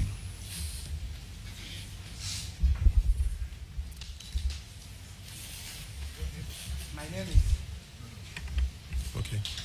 Thank you, Honorable Chair. My name is Nathaniel Dawson, Budget Officer at Nsawam Adwetri. My name is Kwaku Ousu, Nsawam Municipal Accountant. Your director is not here. Yes, please. Indisposed. All right, paragraph 642, ranking. Okay, here, the infraction is that you give contracts 10-seater toilets in 5 communities within Nsawam, and the contract sum was 476,520 cedis. But you vary the contract sum to 643,595 cedis. As a 35% variation. The law permits only 10%. So this is in breach of the procurement laws. Why did you do that? Mr. Chairman, this account is being solely operated or controlled by the MP. Because we don't have access to the account. He just gives us the directive and then we act on it. Yeah, it's MP's fund. It's MP's fund. Hello, Kami. You are supposed to be the technical person on the account. You are also supposed to be the advisor. That is why the account is housed in your department. So you don't take any instructions that is against the law. So I disagree with you if you say the MP is the one who is controlling the account. If the MP gives you instructions that are unlawful, that is why we are supposed to be the experts and correct him and bring him to the so you still must explain why you vary the account, the contract sum over 10%. Or didn't you know that you are the one who was supposed to manage the account? Didn't you know?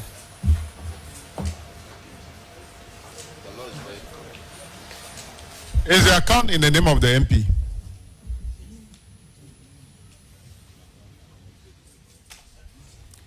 The account is GOG service. Yeah, the name GOG of the service. account is GOG service. Where is the account maintained? Is it at the GES office? Yes, please. Who are the signatories to the account? The accountant and then director. So the account is at the Yes, please. directorates. Yes, please. It is not the MP's account. It is the account for the Municipal Directorate of Education. But the funds into that account, if the MP's share of the Ghana Education Service, well, that they give to all MPs, but it's not paid to the MP's own personal account. So don't paint the picture as if the money that account is operated by the MP. Is the MP also a signatory to the account? No, please. That's right. So the only thing the MP will do is to agree with you to identify the project that you want to do with that money in account. Then you follow the administrative procedures to do the procurements, awarding the contracts, and I know you are shaking your head.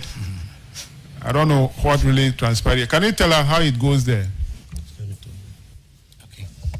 Honorable Chair, just want to give a short history of how this project or the variation came about. Actually, we had a project of 10-seater 5 project for schools, WC, and we realized that in the contract there was an omission because they were going to have a WC. Automatically, you will need a septic tank to take the residues, and then water to also serve the facility, which originally was omitted from the contract. So later on, when that one was observed, we actually informed Honorable and then agreed that, oh, okay, it was just an error. So that should be factored into the contract. So originally, it would have been part of the first contract, but because of that abnormality, that was why that happened. So the auditors are only saying that you did not inform the tender entity committee to approve. That was the mistake you make. So the tender entity should have approved that variation. Once that is done, it's served the purpose. Yes, Honorable Chair. Now, do you now comply with the provisions of the procurement law? Yes, Honorable Chair. So you are now aware that if there is an omission in the original contract, you need to get approval from the tender, the entity tender committee. Exactly, Honorable Chair. All right. I think that should be all for you. Thank you very much. Odumasi Krobo.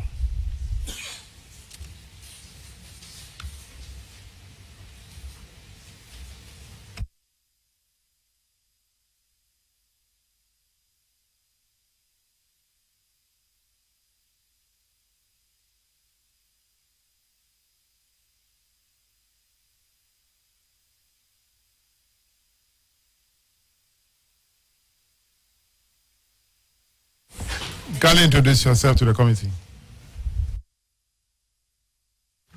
I'm Stephen Nyadi, HR for the Lower Manya Krobo District Education Office, representing the director who is indisposed.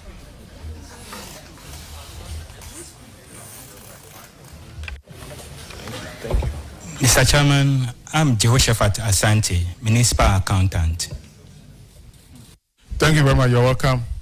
Paragraph 645, Vice Chairman. Thank you very much, Mr. Chairman.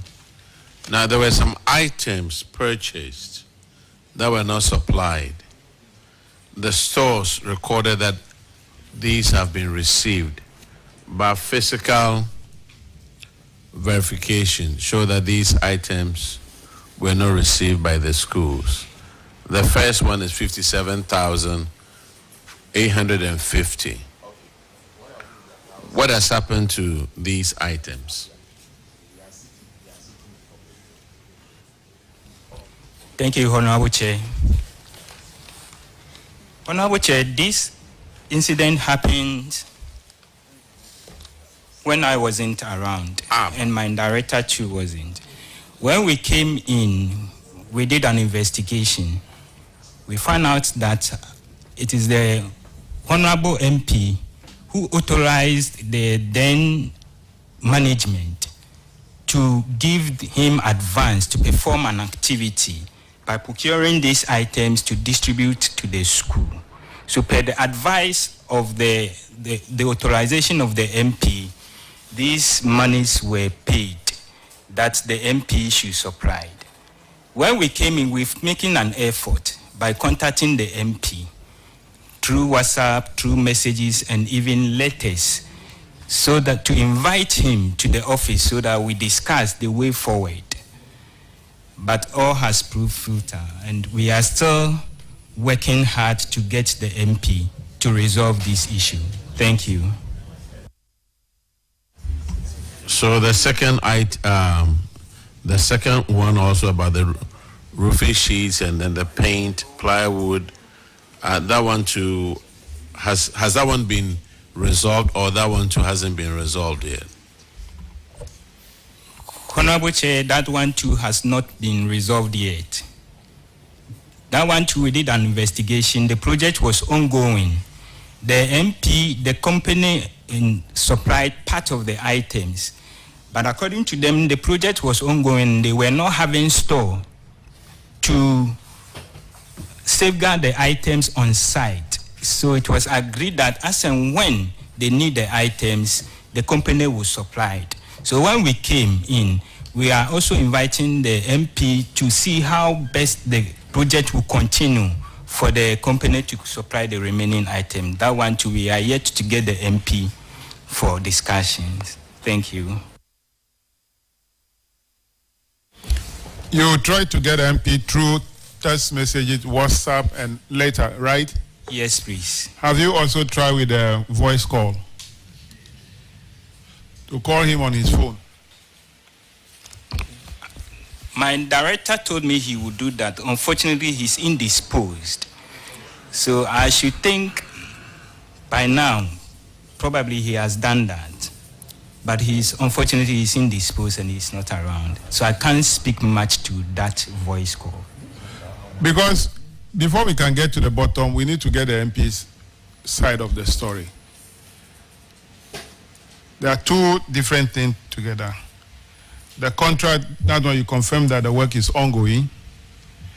The other one, the supply for item for distribution. If the items have been supplied and distributed, we need to have a distribution list of the recipients of those items. Maybe those things are with the MP. I'm surprised that you are finding it difficult to get your MP. Honorable Chair, thank you. Per the investigation and per the documents we were having, we met at the office, indicates that there is a distribution list. But according to the auditors, they did not accept that distribution list. Thank you. Do you have that distribution list on file or attached to the PV? You have it attached to the PV? Yes, please, Honorable Chair. Honorable Mutala. Thank you, Mr. Chairman. Are you aware of where the MP's offices is in the constituency or in the district?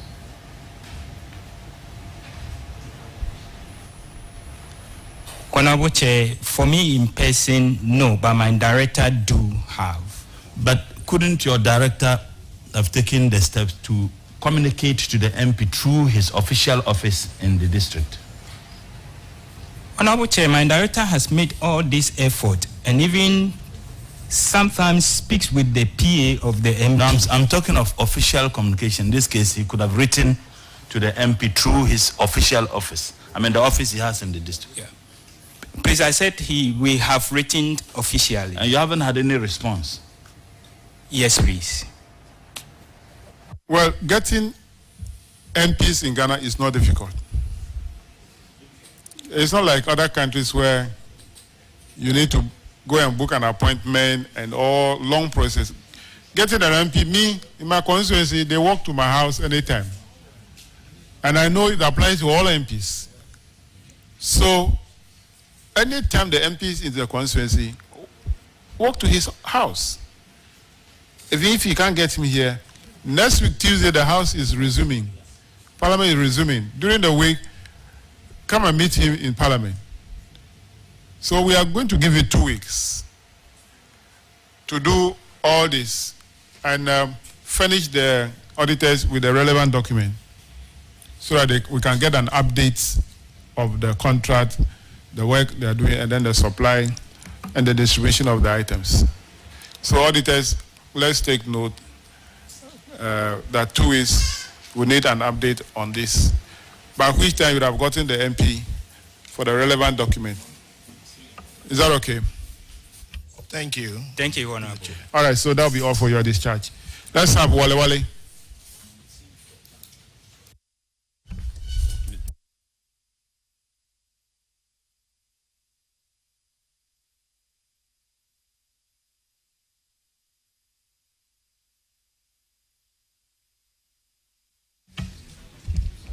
Honorable Chair, Wale, the director is bereaved, and the issue has been resolved. They have accounted for the money, and it was given to the regional auditor, and I believe the regional auditor has also given to the Auditor General. All right, auditors, can you confirm this for us? Honorable Chair, confirm. All right, let's move to Tamale Metro.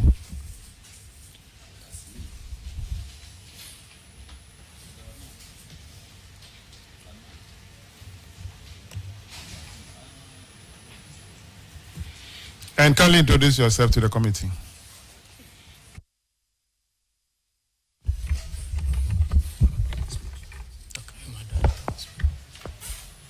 Honorable Chair, my name is Nelson Conlan, Metro Director for Tamale. My name is Imoro Adams Hussein, Metro Education Accountant.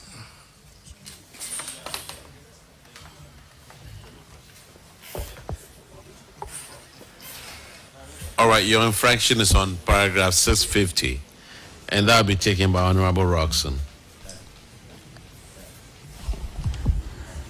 Tamale Metro, you are welcome.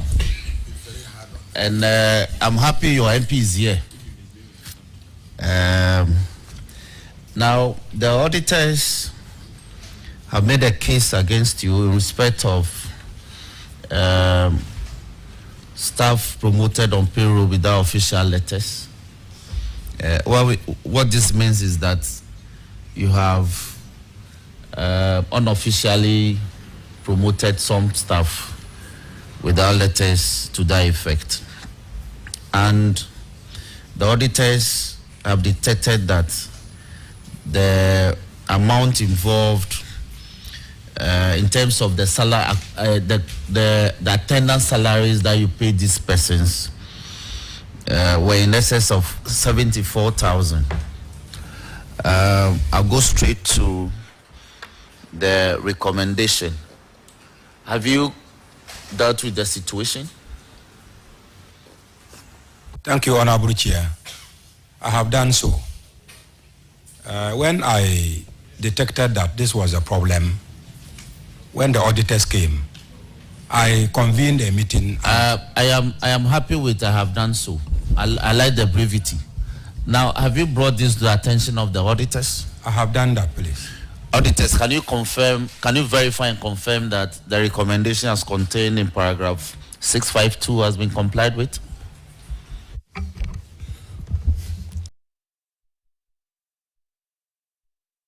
Follow up.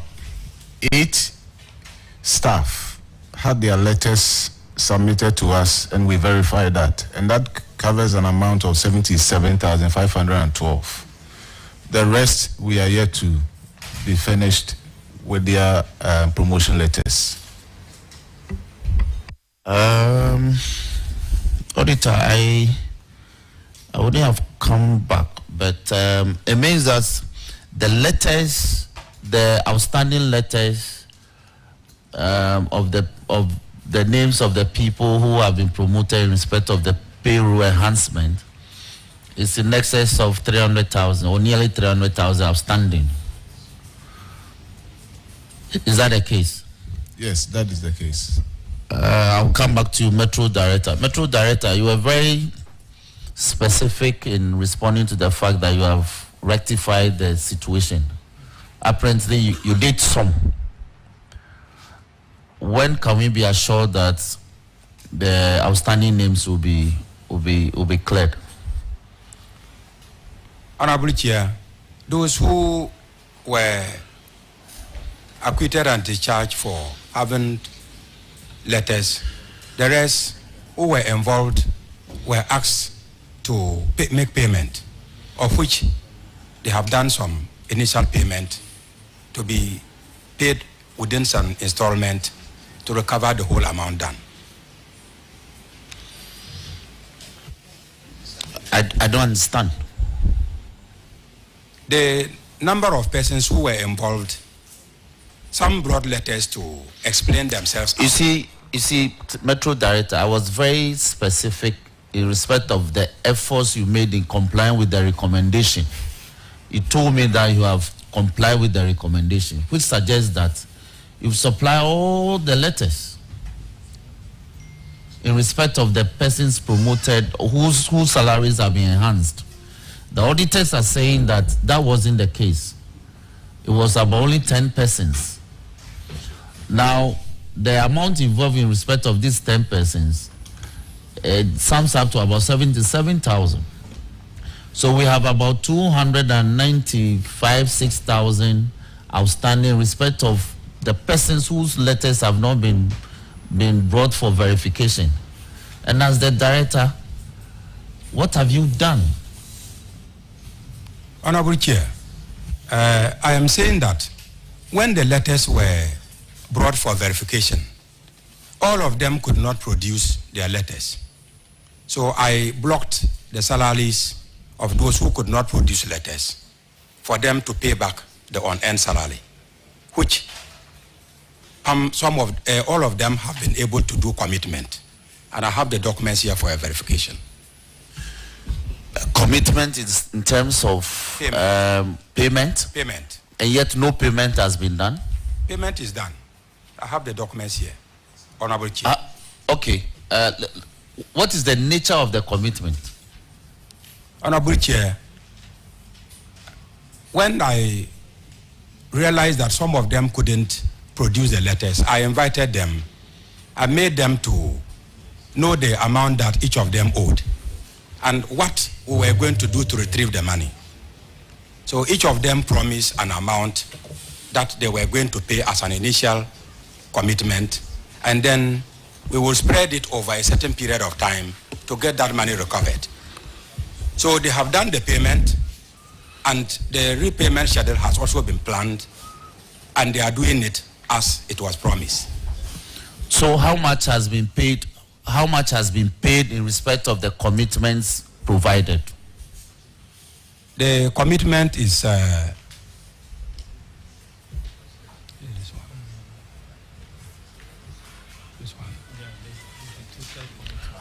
Please take the committee. Please. You have to take the committees very seriously. So how much has been paid as a result of the commitment supplied to you? Mr. Chairman, we paid 30,000. You and who? Are you included? They paid 30,000. Okay. 787. How many are these? There are 17. And the 17 are the persons whose indebtedness is in excess of 294,000. Is that the case? Yes, please, Mr. Chairman. Okay. Now, when was the last time they made this payment? they made it in various tranches. Some paid 2 weeks ago. 2 weeks ago? 2 weeks ago. And some also paid, even as at yesterday, some people paid. As at yesterday? Some people paid. Even today, some are paid this morning? Yes. Brilliant. Have you brought this matter to the attention of the auditors? Honorable Chair, the yesterday payment, when I was preparing to come, I couldn't update audit. But they have the initial ones that I got before I came to PAC. But how did you receive today's payment while you are here? Yes, I am in contact with my officers on the ground. So they are updating me on what is happening on WhatsApp. Honorable Chair. Before I get back to the auditors, okay, give a copy of the documents in respect of the 30,000 recovered so far to the auditors for verification. And then let me get back to DG. DG, as a committee, we are not happy about this situation because the circumstances under which salaries have been enhanced on the payroll, persons have been paid when there is no attendant promotional letters, it's a problem. How did that happen? Thank you, Honorable Chair.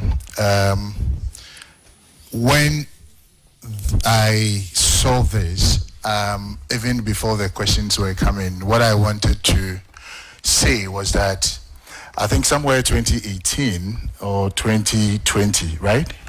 The promotion done and even the current one done, usually it takes a little time for the letters to be printed across. So in order that the teachers don't suffer or staff don't suffer too much, the IPPD unit will start work with the upgrading or the promotions in the system whilst the letters are printed and sent to the teachers. We understand some teachers in the process have not been able to receive their letters or have not received their letters as we speak. So when the district director was responding, what I was curious about was whether genuinely these people were not promoted and they got some way, somehow fraudulently got promoted, or it is the case that they actually went for exam, got promoted, but we have not given them promotion letters. These are matters that I think we would want to delve deeper to understand. Otherwise, other teachers may also suffer the same fate. If they have been genuinely promoted, then it behoves on us to expedite their letters so that they wouldn't be going through this problem. So if I may, Honorable Chair, I may want to get into this if I could be given some leave to work with the district director to understand the matter very well. For all you know, these people were properly promoted, except they didn't receive their letters. If that is so, then we'll expedite and get them their letters. Thank you, Honorable Chair. But DG, this has been almost 2 years since this report came, and we haven't been able to resolve this, or even if it's 1 year ago. I mean, if I'm a teacher, I've been promoted. Now I have to refund the money until I get a letter. Honorable Chair, that is exactly the point that I'm making, that at this stage, I am unable to say whether it is a case that they were genuinely promoted and they haven't received their letters. At least we haven't heard the district director saying so, but we would want to get into it to see whether that was a case. That if so, then we remedy the situation. Thank you, Honorable Chair. Let me finish. Yusuf, let me finish, then you can. Now, DG, I find favor with your approach. But you see, your director said when the auditors came out with the report, and based on the recommendation, he asked for the letters to be provided. Only 10 did so, and they have been cleared. The rest didn't protest. That's where I think that there's some problem. If I were genuinely promoted and enhanced in terms of payroll, and my letter is not reflecting, I will protest and say that it is the head office fault, and therefore I would have made efforts to ensure to getting that letter. But they submitted payment plan to pay back without any protestation. So I'll leave it and I'll get back to Chairman on this matter. Maybe then somebody has a follow-up. DJ, how long a time should we give you to get to the bottom of this problem? For these 2 weeks should be enough. 2 weeks. 2 weeks should be enough, yes. All right.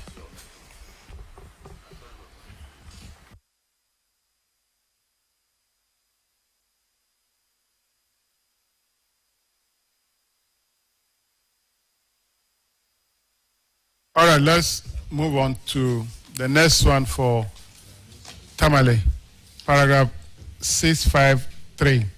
Honorable Bawa. Thank you, Mr. Chairman. The said paragraph relates to unearned salaries.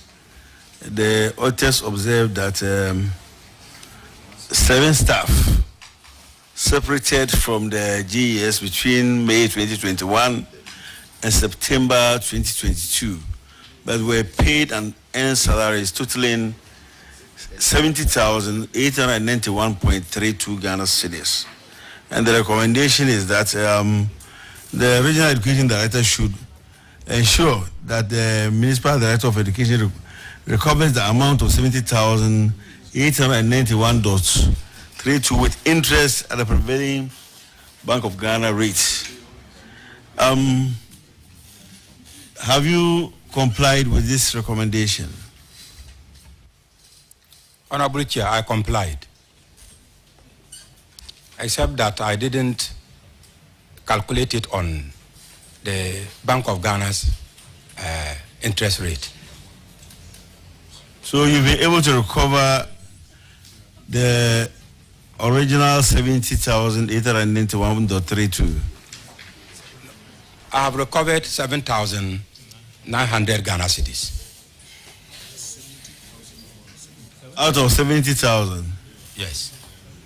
All of the rest? Some of them were discharged. When they came and made a protest, they had documents to explain themselves as to why they didn't take such salaries.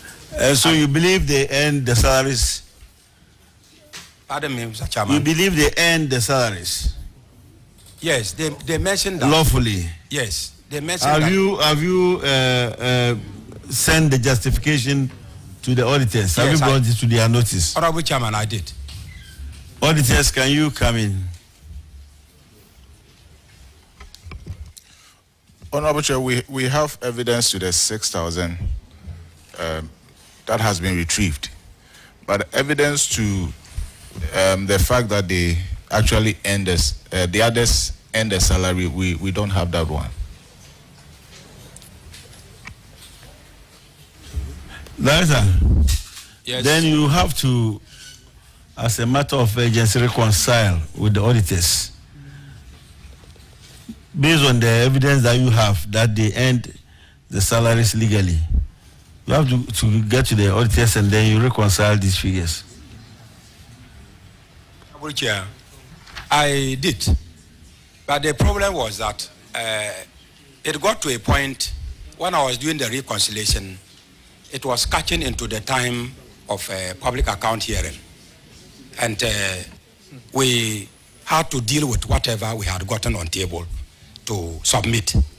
So I think he wasn't able to update Accra on whatever transpired later. So the directive is that you should reconcile with the auditors and report. Thank you, Honorable Chair. That'll be all for Tamale Metro. You are discharged. Boku. Is Boku here? Okay.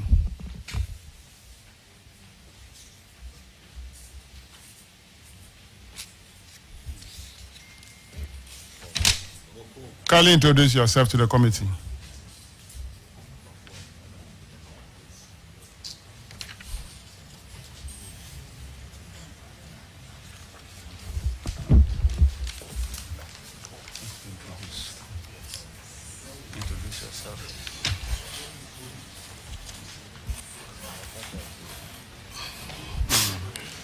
Kindly introduce yourself, please. My name is John Soka Jagri, caretaker director for Boku Municipal. I'm Abure Edward, the municipal director. Put your mic on before you speak. Abure Edward, municipal education accountant.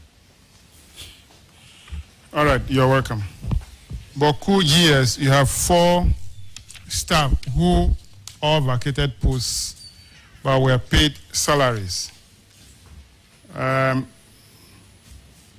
You have to recover the money from them. I want to find out if you've been able to recover the monies. Honorable Chairman, thank you very much. We have been able to recover 19,000 Ghana cedis out of a total of 54,262.03 Ghana cedis. Okay, we'll take it one by one. The first person, Ayin Denaba, Michael. How much have you recovered from the 9,400? We recovered 7,000, leaving a balance of 2,434. Okay. What of Kusi Apiayao? We recovered 3,000 Ghana cedis, leaving a balance of 8,765 cedis, 46 pesos. Yeah. Then Akanyele Daniel. We recovered 7,000 Ghana cedis, leaving a balance of 595 cedis, 16 pesos. Then the last person, Abbas Mohammed. Abbas Mohammed, we recovered 2,000 Ghana cedis out of 25,466, leaving a balance of 23,466.242 Ghana cedis. Are they all still with the GS? I think 2 of them are with the GS. The other 2 are no more with the GS. So Abbas is no more with the GS, or he is? He is not. So how did you recover the 2,000?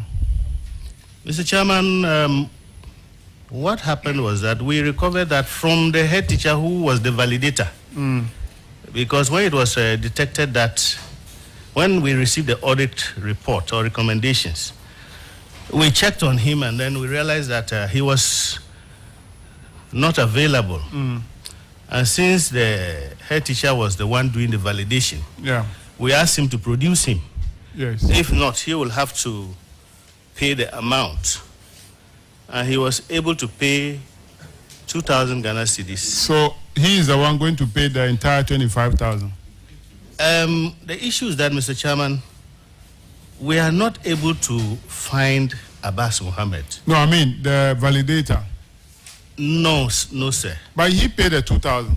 Yes, because we asked him to produce Abbas Mohammed, whom he couldn't produce, and we made him to understand that once he knew that he wasn't around and he was validated, if he cannot produce him, then he must do something about the payment.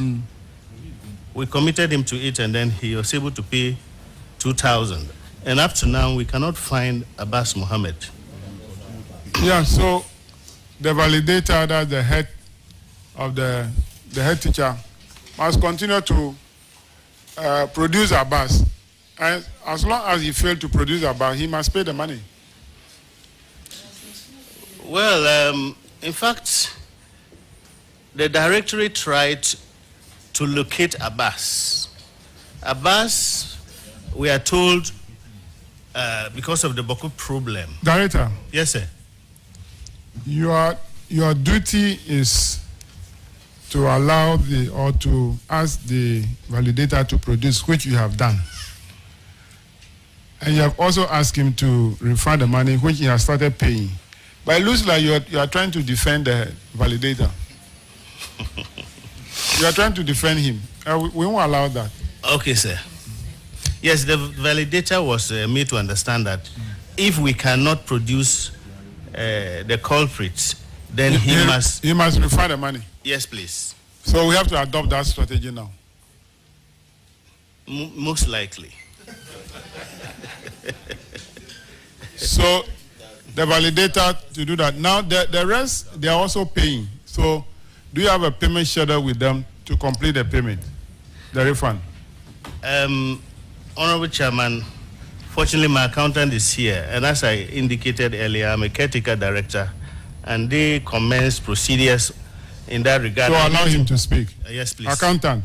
Thank you, Do you have a payment schedule with the rest? Thank you, Mr. Chairman.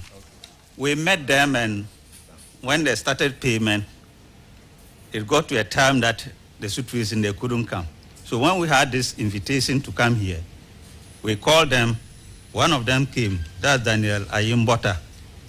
He came and said he would be paying. That was January. But as of yesterday, he didn't come. But the Michael guy, I called him and I didn't get him. So he is left with 4,000, so 2,434.99. So I called him and I told his friend I should tell him that he should come and pay this money. So if they are not paying, I think when we go back, we have to place embargo on those salaries and then pay it back to government chest. Part of the Kusi Apia. In fact, Kusi Apia, when he came back to Boku and the situation started, he went back again. So he only paid 3,000. From there, we are not getting him. When we call his line, he's not going. And he's not also from the area. Unless he's from Accra here or where. So we can't contact him.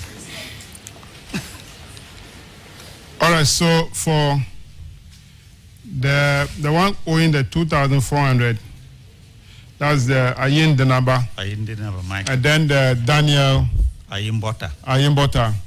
They are still with the service, so yes, sir. It will be easy to retrieve, recover those ones. If they are not, you should place embargo on their salary and they will come and pay.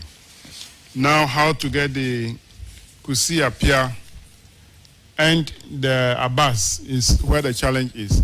Now, for the Abbas, the validator must be made to pay. Now, we can do the same for Kusi Apia also. The one who validated Kusi Apia for the period from February 2022 to July 2022. That's about 6 months. He must also be made to pay the 8,500 balance. So communicate to them that the committee is asking them to refund the money for the people they have validated. So enter into a payment plan with them so that they can refund the money and furnish the auditors with the agreement that you have reached with them within 2 weeks. Thank you very much, All Honorable right. Chairman. Okay, thank you, But Yodi. I would want to find out, Honorable Chairman, whether it's normally it involves the head teacher and then the circuit supervisor. So in this case, are we holding the two of them? In the case of Kusi Apia, and then Did you hold the two of them? no. In the case of the Abbas Mohammed, we didn't hold the two of them. You didn't hold the two of them. Yes. You held only one. Yes. Now you want to add a circuit supervisor to it. Do you want the committee to direct that? Well, you see. Okay, the committee is directing that the circuit supervisor should be added. Thank you very much, Honorable Chair. Yes. Yes. No, according to what we have learned today, the circuit supervisor, after approval of the validator, he approved directly to headquarters. Yes. They have a PVS system. Yes. The SPV system. Okay. So you are discharged. Timpani. Thank you very much, Honorable. Let's have Timpani. Is Timpani here? Okay.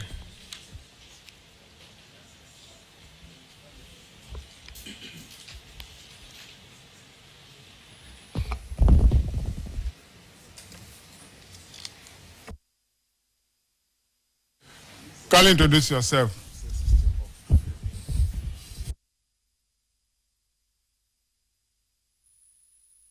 Yes, Director. Honorable Chair, I'm Mr. T. Rashid Anafo, Director of Education for Timpani. Thank you for coming. Paragraph 656, Honorable Mutala. Thank you, Mr. Chairman. The infraction is an earned salary. A total amount of 4,496 Ghana cedis, 28 pesos, was paid to one Mr. Mohammed Salfu Ayaba, who resigned. The recommendation is that you recover the money. Has the money been recovered? Thank you, Mr. Chairman. Mr. Salfu Mohammed is now with the Ghana Immigration Service. When he wrote resigning, I equally wrote that his steps should be taken to purge his name from our payroll.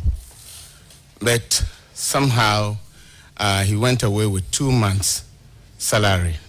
He claimed that he was on training and thought that Ghana Education Service and Immigration Service are both services of Ghana. So he has no duty to pay back the money. Every effort to get him to pay back since we got this invitation has been futile. Director, at the time when he was having the training, it is clear that he had gotten his appointments already. Because if you don't have appointments, you will not be allowed to go through training by the Ghana Immigration Service. So, where they are paid allowances. So it means that at that time, he was no longer with the GES. He was officially with the Ghana Immigration Service. And he received training allowances. When we say that every effort, to recover the money has proved futile, what kind of effort did you put in place? Because as far as I'm concerned, it's fraud. Yes, it came to my notice, Mr. Chairman. It only came to my notice when I was served this invitation that he had managed to take 2 months' salary. I have his resignation letter here dating 1st October. And I have my footnote. Take note and act accordingly to pay the payroll of his name. But if he went with 2 months' salary, I followed up with calls. He admitted that he took the 2 months' salary, but he didn't see the need to pay back. Director, he resigned in October. Yes, October. So it means that he would have taken his salary for November, December, January, February. That's what it means. So for me, it's not even auditors. I really don't think it should be 2 months. It should be 4 months. Well, he resigned in October, but the report captured January, February. So if he resigned in October, he needed to have forfeited the November, December salary. Yes, Mr. Chairman. If those 2 were taken. Yes, Mr. Chairman. Our validation system, as you've been listening from the first on this and end salaries, happens to do with the headmaster and the CISO before it comes to your notice. So I wouldn't want to argue any case. I just want to assure the House that when I get home, the salaries will be paid by the CISO and the headmaster, who would then take steps to get their money from Mr. Salfu Mohammed. Chairman, I will yield that to you. But what I think is that, yes, if he indeed resigned in October and the report captured just the salary for January, February, I really don't think that he was deserving. Yes. Okay. Thank you, Mr. Chairman.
The Director General, earlier you indicated that usually it's 6 months maximum when you are not well, after which you go into some kind of arrangement. What happened in this case?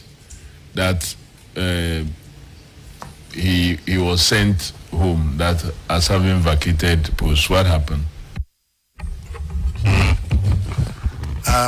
Thank you, Honorable Chair. I think that the director should be the best person to answer what really happened after the 6 months, what kind of conversation ensued between the director and the officer.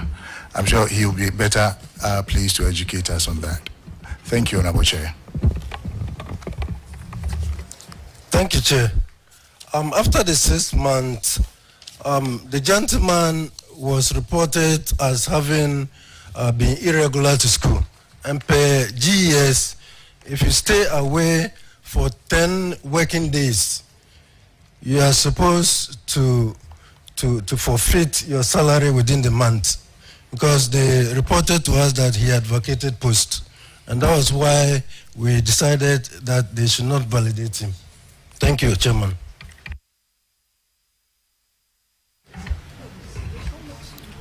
Well, auditor, so no refund has happened in his case. Is that what director is telling us? And auditors, what can you tell us also on this? Whether some refund has happened or nothing at all? Honorable Chair, the only refund that has been made is in the name of Sahana. That is an amount of 1,584.58. The rest are still outstanding. Well, Mr. Chairman, in his case that he had accident and he came back, worked for some few days, and they have to send him home. So I don't know whether per the Director General's earlier statement, because it was an accident issue, the first 6 months should, when it was almost life-threatening, that you could describe him as deceased, whether the first 6 months could be considered as part of the period when he was really not too well to be able to perform duties, and maybe the 7th month should be what we should be interested in. If permission was not granted him, then a need for a refund. I don't know what you say on this particular one, so I can continue with the other ones. Well, the Director General himself is here, so you want to intervene? Honorable Chair, I want to provide some more information. We are told it's not a case that he wasn't validated or he was asked to go. After the 6 months, I'm told he came the 7th month, took 6 days leave, which the document is here. But beyond the 6 days, he didn't report to the office again. So it's a case that he rather vacated his post. So it was not a case he was sent away because of not being at post for the 6 months. Thank you, Honorable Chair. But in terms of the 7 months that have been captured here as on earned salary, if the evidence to show that he was actually involved in an accident, not that he was diseased and rather and took the relative took the money, then we should consider the first 6 months as salary duly earned. Then in the 7th month that when he reported 2 6 days leave and then didn't return, that should be captured as unearned salary. So in that case, he should be made to pay for only 1 month. So submit the document you have to the auditors for verification. If they are satisfied with those documents, then the figure should be revised to only 1 month. And that should be the amount we should be chasing him to collect. So Kofi can go to the next one. Thank you, Chairman. Thank you, Chairman. So the next person is Joseph Atanyiri Anangaba from Kusanaba Primary School. His is also vacated post 3,169. Director, why no? Thank you, Chairman. The gentleman in question joined the army, and we made the head to follow him. He kept on promising that he would pay. I wrote personally to him, and he has since been promising that he would pay. I linked up with my regional director, who called the army commander in Upper East, gave his details, and he has promised that he will come to arrange the payment plans with us before we left for PAC. Thank you, Chairman. Well, then, since you have found where he is, I think he should immediately pay the money. Mr. Chairman, in his case, I think interest should even be added, since he just left to another institution that he's now with Ghana Armed Forces. So, as per the directives.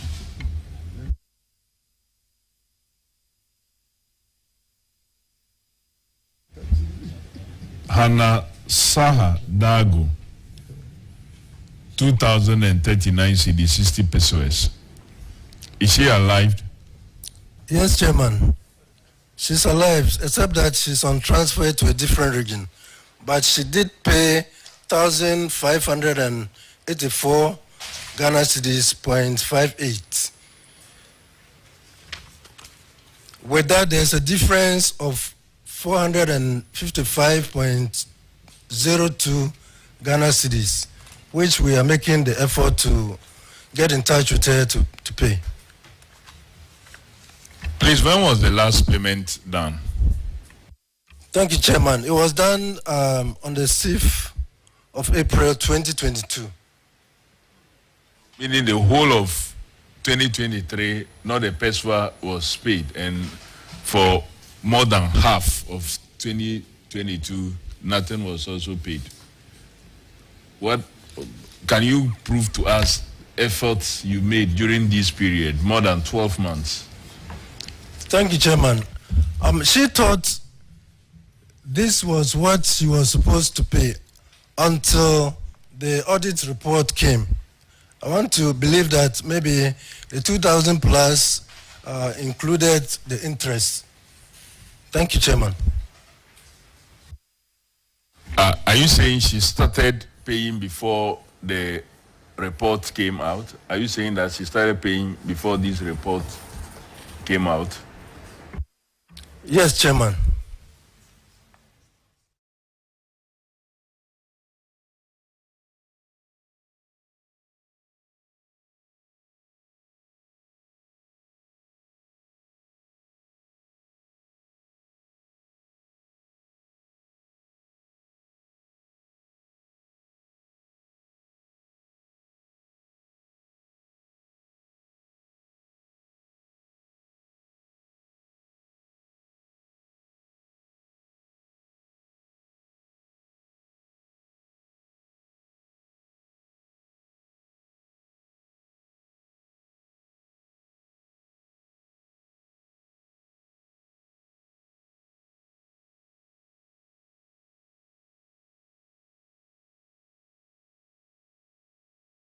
For steady leave without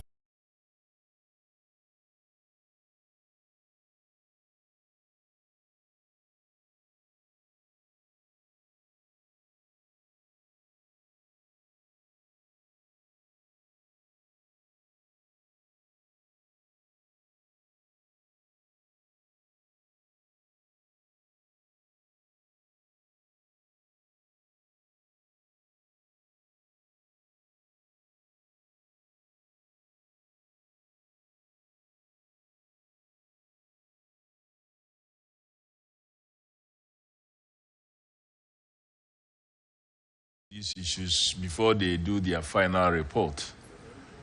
Are you suggesting that all this period was not enough for him to present himself to the district office of Thank the you, audit Chairman. service? Chairman, he did, and we submitted the list of attendance within the period to the audit office. So As director, you are vouching that truly he was at post, he worked, and he's still at post now. Yes, sir, Chairman. Auditors, has this information come to you? Honorable Chair, we are just hearing it now. But what we will do is to liaise with our district to confirm whether indeed this person did not go on steady leave, so that we can write that amount off. Please then do so quickly so we'll get to know. Mr. Chairman, that should be all. All right, so you need to do the reconciliation with the rest of the issues. On that note, Boku West, you are discharged. Thank you very much, Chairman. Jirapa.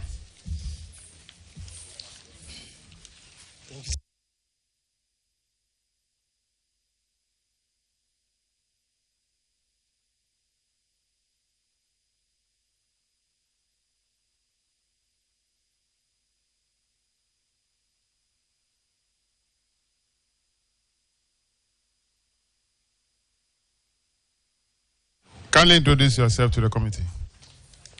The Chairman, I'm Hudu Abdul Kadi Kunate, Municipal Director of Education, Jirapa Municipal. Okay, you're welcome. So, paragraph 658, Honorable Yusuf. Thank you, Chairman. Ghana Education Service, Jirapa. Your logistics officer failed to provide 2 motorbikes estimated at 15,000 Ghana cedi at the time of audit. That's the first issue.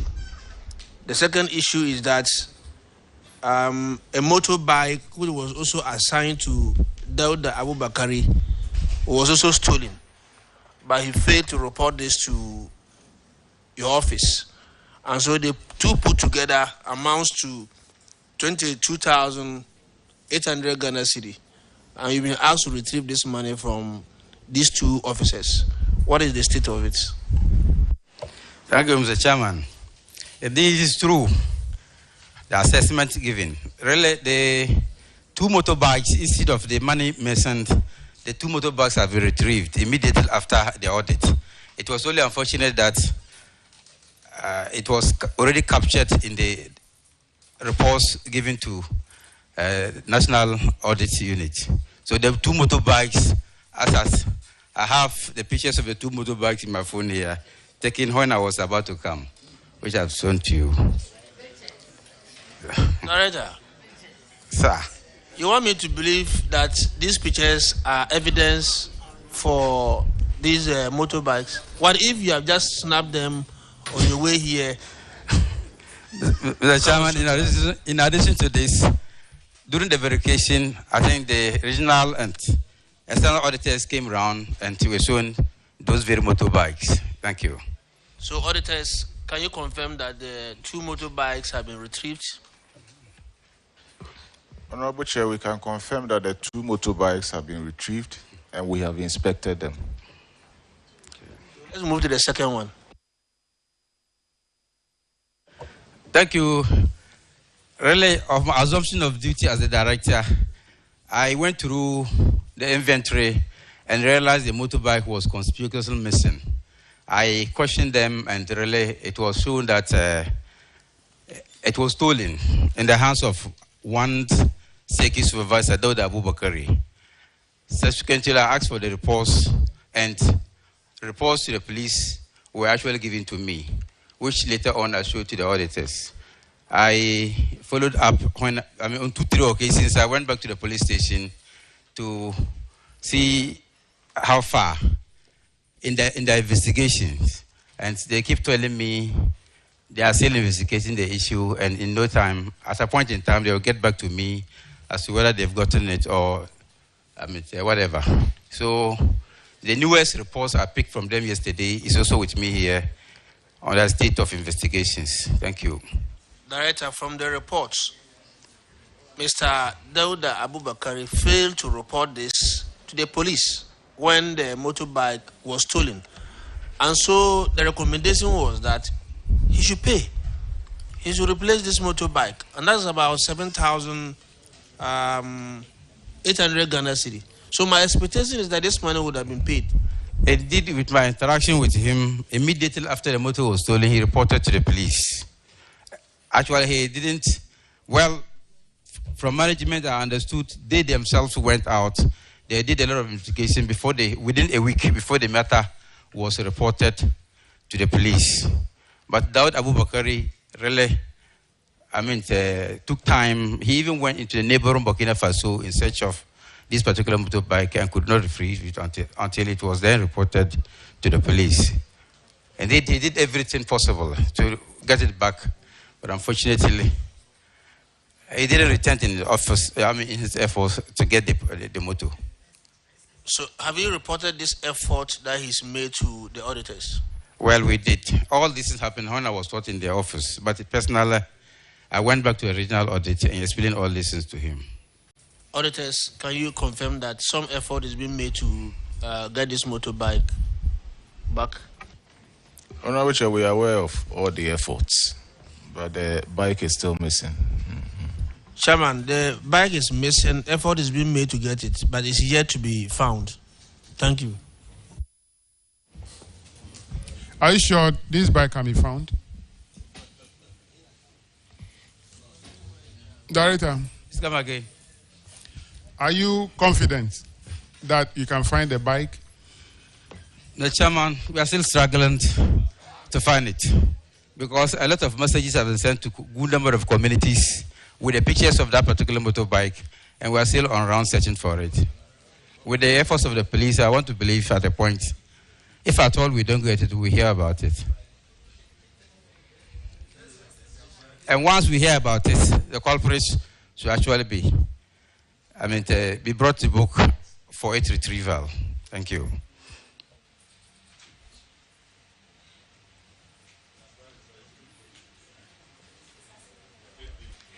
So when the theft was not reported at the police, what I'm reading for the GV 875-20, the cost of that is 7,800, which was stolen at the residence of Dawu Abubakari. It wasn't reported at the police.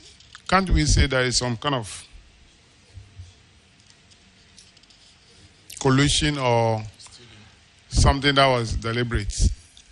Chairman, we also say apologies. I mentioned that the first week that they searched for it in vain, it was then reported to the police.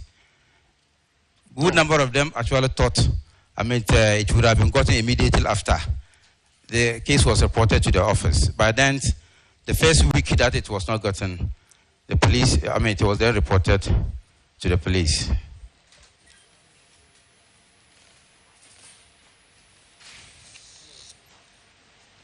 All right.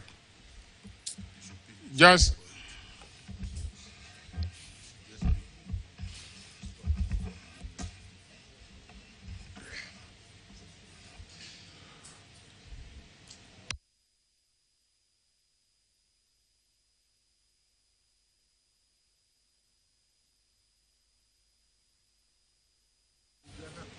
I think that the officers involved should refund the money.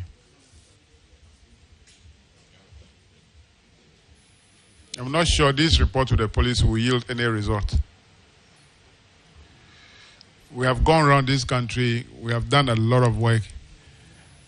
A lot of issues have been reported to the police. We don't get to the bottom of it.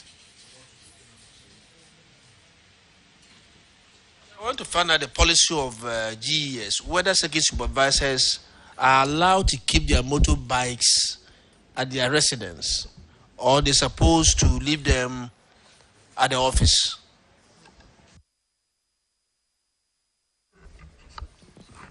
Honorable Chair, because of the nature of the work of circuit supervisors, they are allowed. Yeah, so if it is allowed, he's taking it to his house and it's stolen. Should he be paying for it? If he's... No. Honorable Chair, if we have evidence, and as we are being told, that is reported to the police, all efforts made to recover this, we haven't been successful. if we have evidence to show that indeed it was stolen, I think in fairness, we should not be saying that the person should pay for it. Well, Chairman, under the circumstances, the motor was stolen. In fact, it will not. He just returned from trek just to have a respite for some 30 minutes in the house and proceed to the office. He came out only to realize that it was taken away. And the circuit supervisor, as we speak today, is quite down. If we ask him to pay for such a huge thing, that will take him probably up to the end of his service, and he will not be able to actually stay peaceful in the service anymore. Thank you. So you came back, you parked the motorbike, and then outside, and you went to your room. Why won't they come and take it away?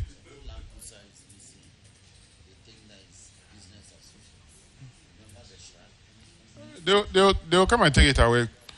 Why?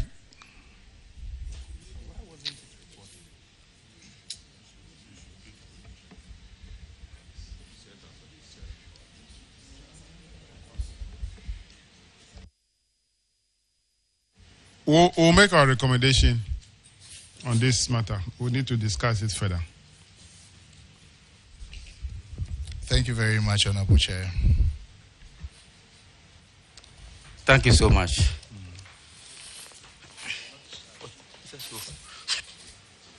Okay, you are discharged. Let's have Tumu. Thank you, Honorable Chair.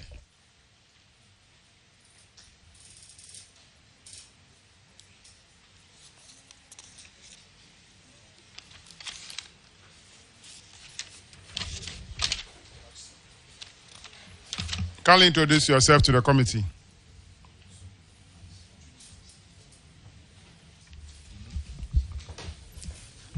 I am Lewis Charles, Municipal Director of Education for Sisala East. Okay, you're welcome. Thank you, sir. There is one on earned salary amounting to 10,071 Ghana cedis, which was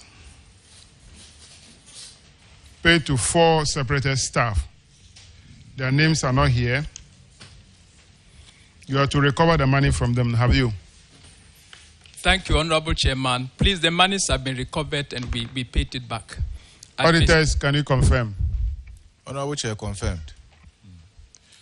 The next one is uncompetitive procurement.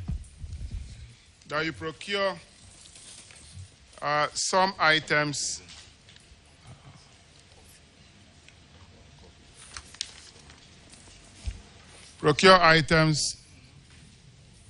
for the directorates, goods and services costing 24,079 Ghana cedis without alternative quotation from at least 3 suppliers.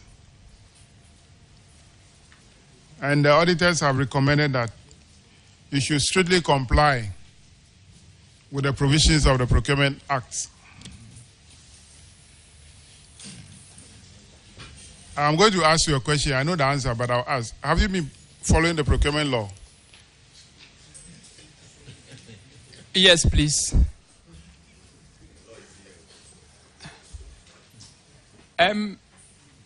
Honorable.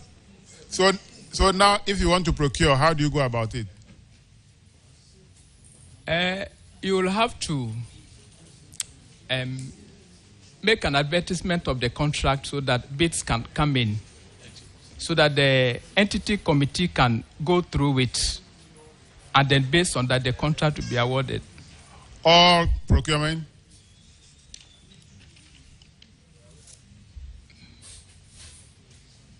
Huh? All procurement? Yes, please. You advertise? Yes, please. Okay. I'm not sure you know exactly what the procurement law is about. There are methods. There are a lot of methods. It's not all that you advertise. Okay. Okay? Yes.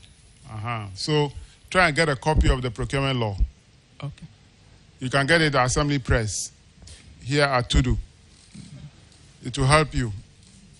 And the accountants. Yeah. I want to ask a question.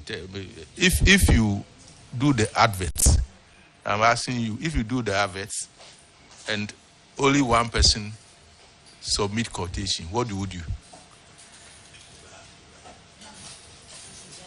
You need to work and get more people to be aware of the distance so that more people can come in, because if it's one person, it's sole sourcing, and so you can't rely on that. Now, please, I wish to add something, please. Please. I want to say that this happened when I was not in office. So the bullets that are coming.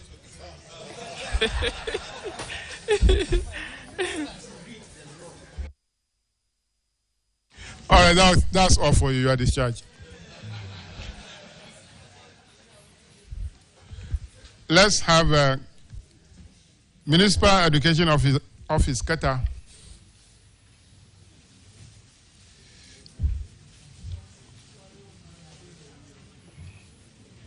Kindly introduce yourself to the committee.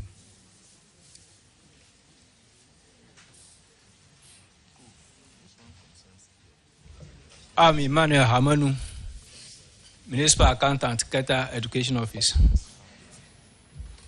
Please, Honorable Chair, my name is Foley Alexander Selom, Assistant Accountant, Municipal Education Office, Qatar. Where is your director? Please, he said he will be going for review today. He was not feeling well. We know that today is a special day, so. All right, you have one issue on earned salary involving one Mr. Americania Joseph through death. The reason for separation death. The amount is 4,867. Have you recovered the money from him? Please, no.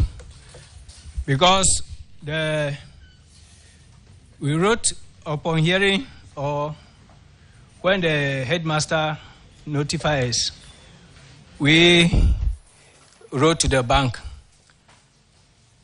We wrote to the bank to send the money back to Chest.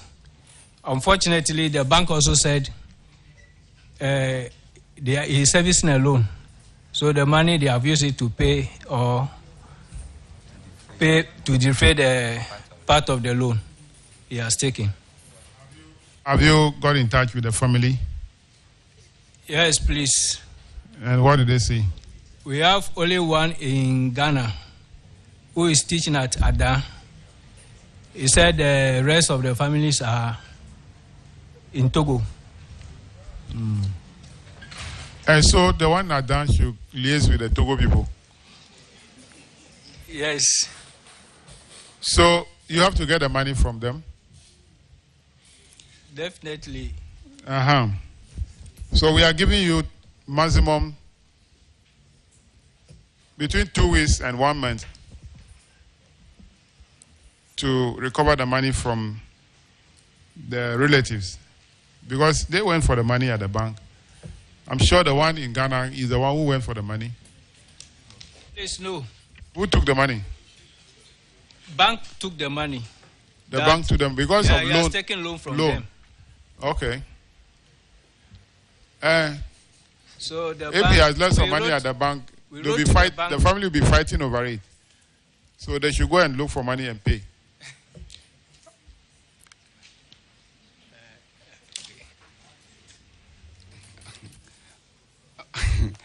Honorable Chair.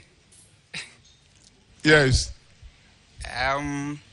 Honestly, the relative that is in Ada, according to him, he said the head of the family that lives in Togo is not even ready to come home to process any of the teachers' benefit. So for him, as a young boy, he cannot take decision on himself or on his own. So that is where our hands are tight. So the teacher has some benefits to claim? I cannot speak to that, but as is, he will surely have a benefit to claim. But you just said that the family head is not willing to come to Ghana to process the teacher's benefits. Yes, because he's a teacher, definitely he will have a benefit to claim.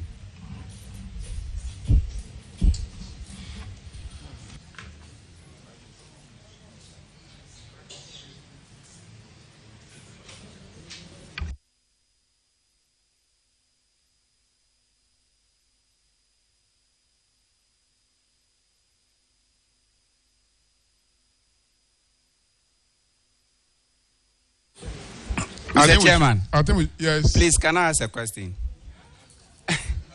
Okay, I'm not the witness. You can ask me. No, it's like I wanted to find out whether if, as the person is diseased, whether the bank should take the money to deflate the indebtedness of the disease. I want to know. Because the bank have a policy of insuring loans. Once there is money in the account of the deceased person, the bank will take it. That's the first thing they'll do. If they insure even that loan, whatever is in the account might be taken first before they claim the balance from the insurance company.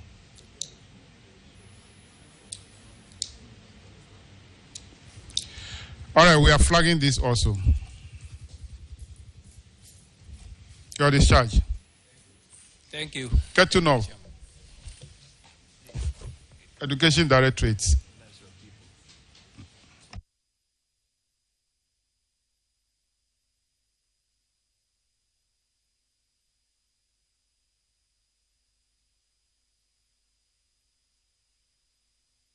Can you introduce yourself to the committee?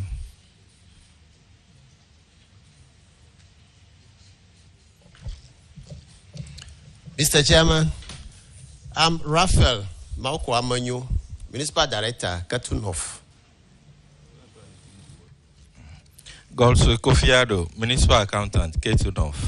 All right, thank you. You're welcome. You have 3 employees or staff members who vacated posts but received some salaries which they did not work for. John Bokovi, 4,951. You have to recover the money from him. Have you? Mr. Chairman, yes, please. Do you have the evidence? Yes, please. Is it known to the auditors? Yes, we've sent it to the district auditor. We have a copy here too. Okay. Auditors, can you confirm that? Honorable Chair, we don't have any evidence to that. Do you have a copy here, Director? Yes. So when we finish, you furnish the auditors with a copy you have. The next person is Albert Achu Jotope, 2,401 Ghana cedis, 82 pesos. Have you recovered that money also? Yes, Mr. Chairman, I may say we are in the process of recovering. Okay. Because we were tracing him. Even yesterday, we were with the family. So when we came here this morning, we had the information that he sent the money to the headmaster. So we asked the headmaster to go to bank and deposit the money for the money to be sent to auditor's account at the Bank of Ghana. And we have the screenshot of the deposit. Thank you. Oh, the deposit made by the head teacher? Yes. Oh, okay. Which school is that? That's Bagoma Brotherhood MA Basic A. Okay. All right. So show that one also to the auditor. Thank you. The last person, Adam Agbolosu. Yes, Mr. Chairman, Mr. Adam Agbolosu, we are still tracing him, but we have not succeeded in getting anything from him yet. You're not able to get him. Do you have any contact with any family member? Yes, Mr. Chairman, the validator, who is the head, the validators who are the head and the CISO, they've been contacting him on phone.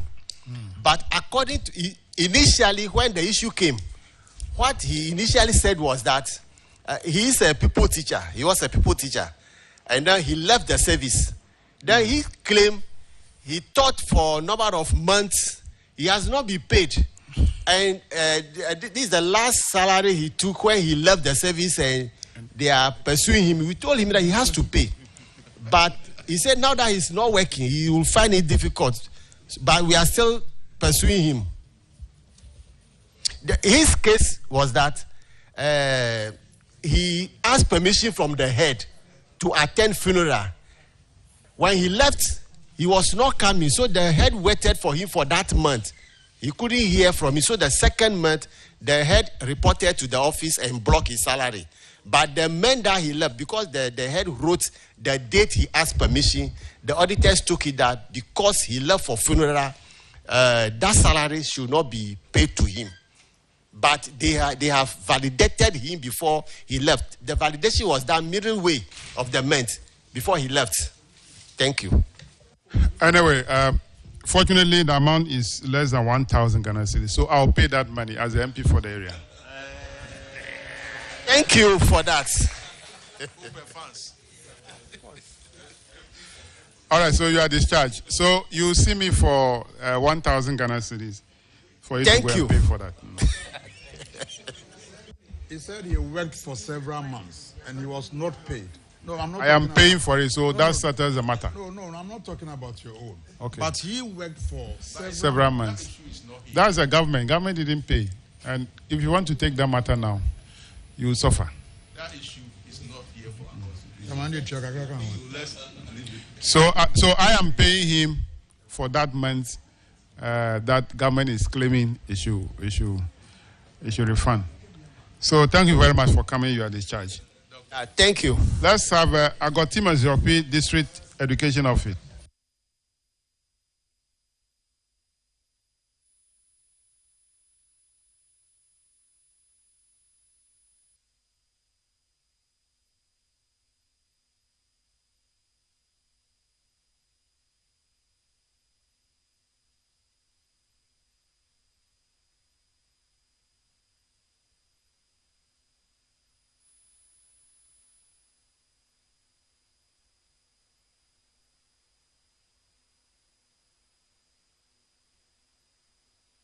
Kindly introduce yourself to the committee. Thank you, Honorable Chair. I'm David Bessan, District Director for Agotimo Ziopi. I'm Gabriel Adible, District Accountant.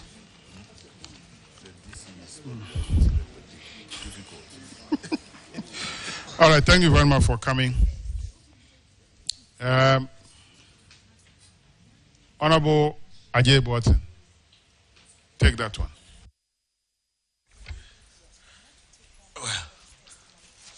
Thank you, Mr. Chairman.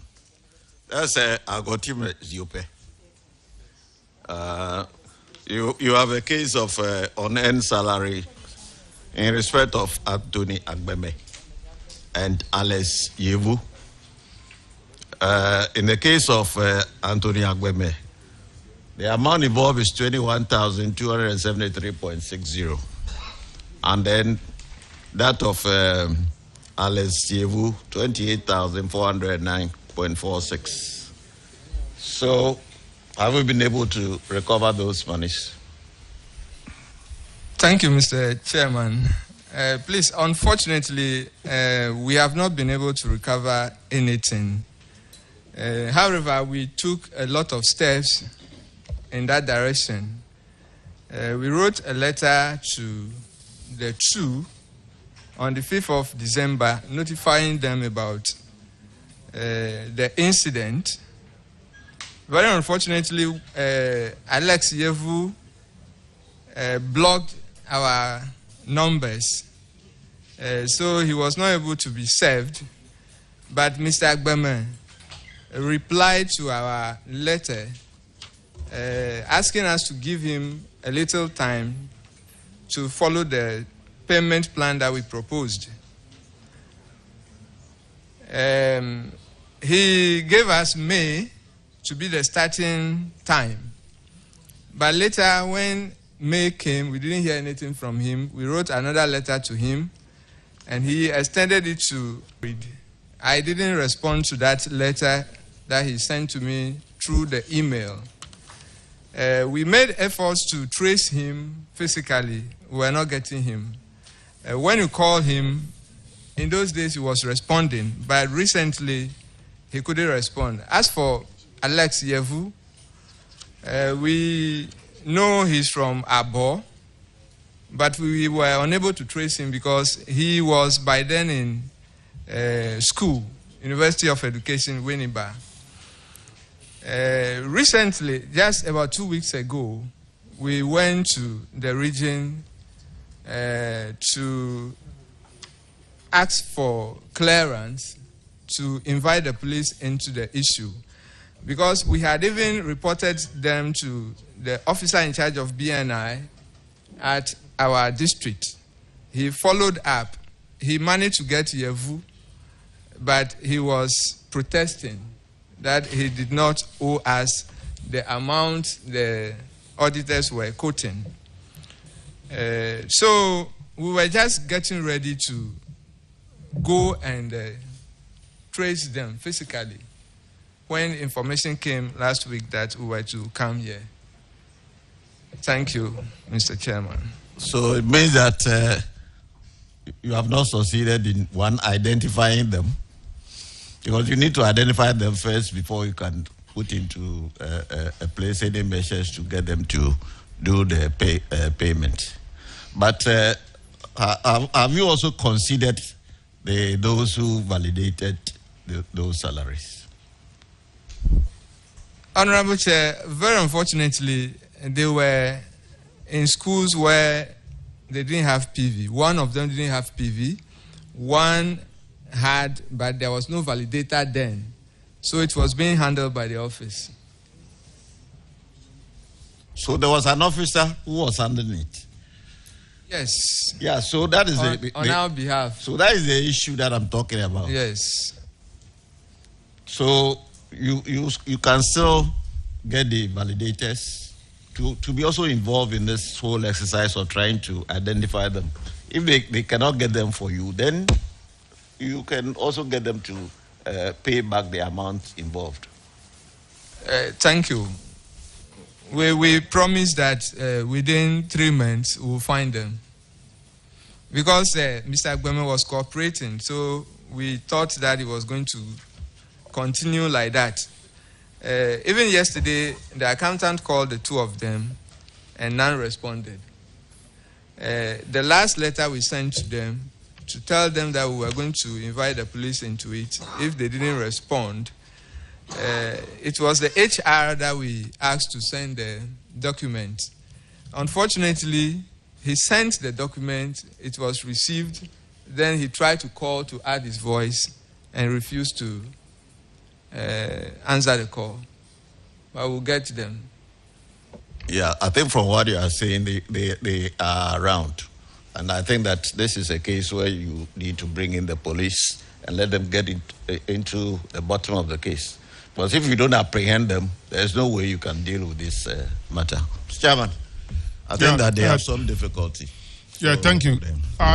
Do you know those heads who validated them, the two of them? Honorable Chair, they were validated in our office. In your office? Yes, sir. By who? By our validators. And so where are they? They are in the office. Yeah, so we have to hold them responsible.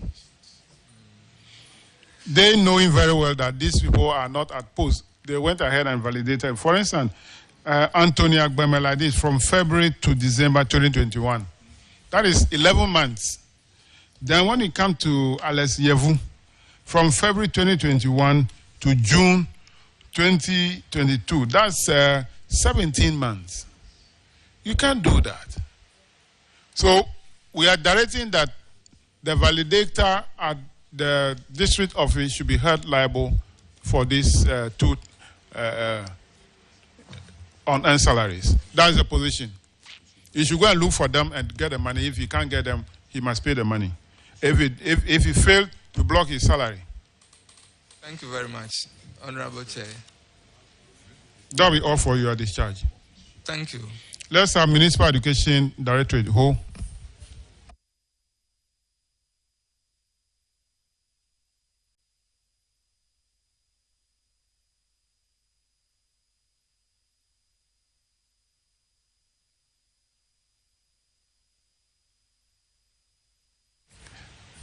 Kindly introduce yourself to the committee.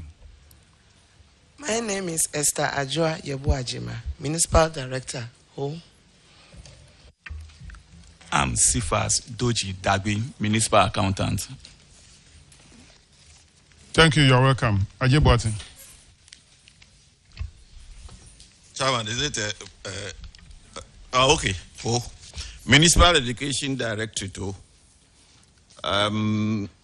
you have three cases: Chachu Andrews, Chede Precious Jibodi, and Lochu Salome. And the total amount, okay, for each one of them, Chachu has 3,350 to his name. Precious has 3,106.31, and then Luchu has 19,189.11. The salaries were not earned, but they got paid. They were validated and then got paid. So what we want from you is that you have been able to retrieve the entire amount. Have we been able to do that? Thank you, Mr. Chair. That of Chede Precious has been recovered. She is deceased. All the three are all deceased. But only Chede, but Chachu Andrews, we are here to recover that money. We've written letters to them, but the response wasn't so good. Same applies to Lochu Salome, who letters were written to the bank of the disease, that is the African Bank. But the bank did not act on time, and the daughter used ATM to withdraw this money. We found out that she is relocated to Takoradi. We've been in constant touch with her, but she said that she is out of employment. But that is no excuse, though. Thank you. Yeah, so you have admitted that that is no excuse. So what have you done? Please, we are trying to get her and then make a payment plan with her. The accountant is here to add more to what I've said. Anyway, this did not happen within my period. I'm only a few months old there. Accountant, over to you. So, do we have the validators, the one who validated these teachers or the staff? Do you have them? Yes, we have them in the office. So they're in the education directorate? They are in the education directorate. Yeah, so they should look for them. If they fail to get them, they refund the money. Thank you, Mr. The validators. But let me ask auditors, for Lochu Salome, December 2020 to January 2021 is 2 months. And the amount is 19,000. Is that the case?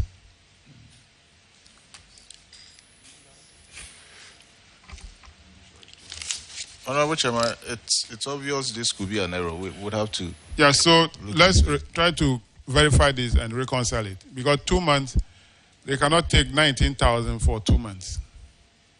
I'm sure either is up to January 2022 or the figure is wrong. So work on that so that we have the exact figure to work with. Noted, Chairman. So, Director, you are to inform the validator who validated these 3 people to get them to refund the money within 1 month, failure of which he or she must be made to pay the money. Are you the validator yourself? Please, no. Okay. So, luckily you are not the validator, so the validator must pay. So, that will be all for you, your discharge. Thank you. Pando.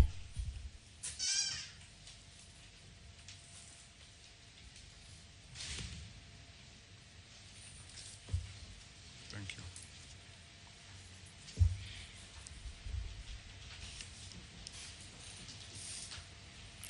Kindly introduce yourself to the committee.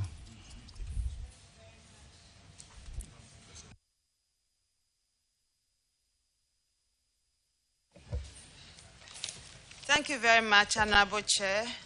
My name is Hilda Amegache Brako Hiapa, Municipal Director, Pando Municipal.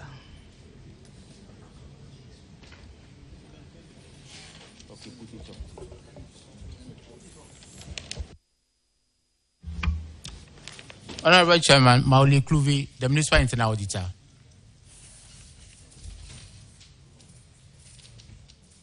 Thank you very much for coming. You have one issue of unreceipted school fees, 31,393. That the MP for the area authorized disbursement of this amount to pay school fees for some students.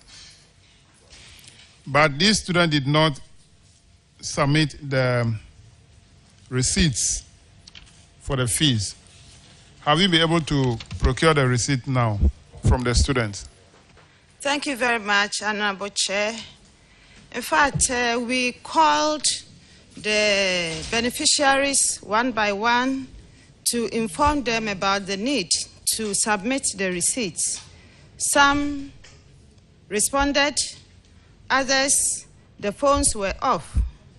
So we informed MP about it, Honorable De La Sowa, and she promised to take care of the problem. After some time, we realized that we were not getting any favorable response.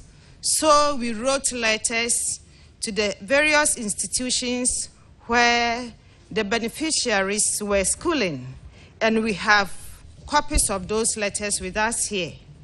Afterwards, only 2 of them responded. One, Agatha Mensah, the face value was 5,500 cedis. She submitted receipts to the tune of 4,020 cedis. And another one, Dennis K. Avalemi. He also, the face value was 3,000 cedis, and he submitted receipt up to the tune of 3,000 cedis. As I speak, we have received receipts for only 7,020 Ghana cedis. We are yet to receive the receipts from the other defaulters. Thank you very much. When do you think you can get a receipt from them? Honorable Chair, the issue is that some of the beneficiaries have completed school, which will make it extremely difficult for us. Why should it be extremely difficult? When they pay their fees, they might have issued receipt. The school will definitely not take the check and don't issue receipt. If they come, once you can get them, it's a matter of calling them to bring the receipts. Unless you want to say that you can't get them. Yeah. Honorable Chair, I did mention that some of them, it was difficult for us to get in touch with them. Whether they are using new phone numbers or any other thing. How many students are involved? Please, 13 students are involved. 13. Please, yes. All right. Rankin, you want to ask a question?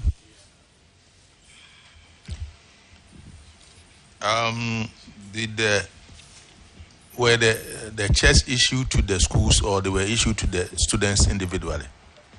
Please, some of the checks were issued to the schools straight away. We didn't issue checks to individuals.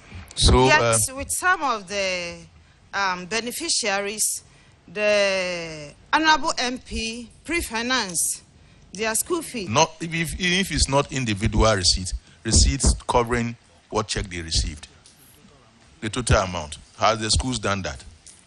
Please, no, Honorable Chair. Then I think you should pursue the schools in that direction, because the individuals, I understand. Sometimes when you give these checks to individuals and they finish schools, they will not mind you. You call them, cry, you won't get their numbers. It has happened to me several times. But if it was issued to a school, then the school should be able to provide a bulk receipt to clear those things. Please, So that is my Honorable Chair, advice. your advice is well taken. Thank you. Well, some of the students, when they're in need of the school fees, they rush to you, they pursue you like, I don't know. But as soon as you grant them this, they don't care.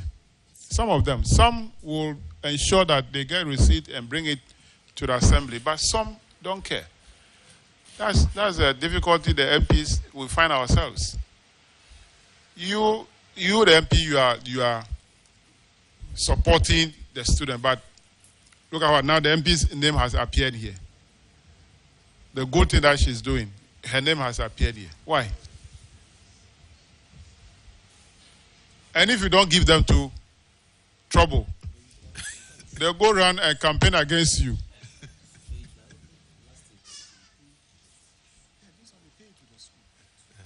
Sometimes. So, as advised by the ranking member, those checks that you have written to the school, pursue the school to issue a check receipt to cover the check that they have received. All right, so that will be all for you. You are discharged. Thank you very much, Honorable Chair. Let's have Municipal Education Directorate, Enchi.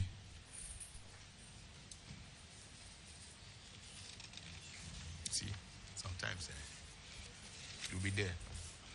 Then the parents of the student, who is a delegate, will come to you on Sunday and say that the school fees must be paid on Monday. Otherwise, the child Kindly introduce yourself to the committee. cannot write exams. Thank you, Honorable So Chair. under those circumstances, I'm Shirley Blankson, Municipal Director of you don't even write a Education. check. You give them cash. If they promise that they will return, they will bring the receipt. I am Kwabena Samoa, internal auditor. I'm Kwame Bedia Akufu, accountant. Thank you for coming. You have one issue on unsupported payment vouchers. Total amount 55,950 Ghana cedis. Auditors have recommended that in the absence of appropriate supporting document, the amount should be recovered from the director and accountants. Have you provided the appropriate document to support the PVs? Yes, please, Honorable Chair. Auditors, can you confirm this for me? Honorable Chair, confirmed. That will be all for you. Enchi, you are discharged. Thank you, Honorable Chair. Secretary Akontombra.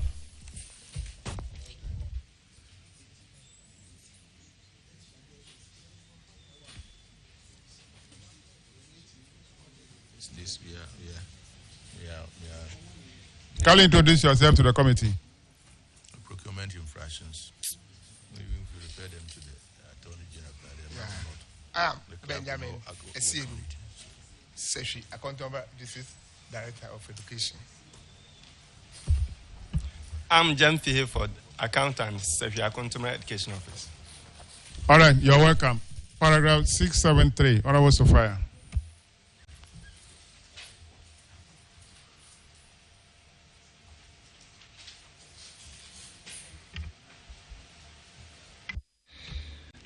Thank you, Chairman. Your infraction here has to do with non-competitive procurement. You purchased goods totaling 50,060 Ghana cedis without seeking alternative quotations or invoices from at least 3 suppliers to support the transaction. Can you please explain to this committee how it came by?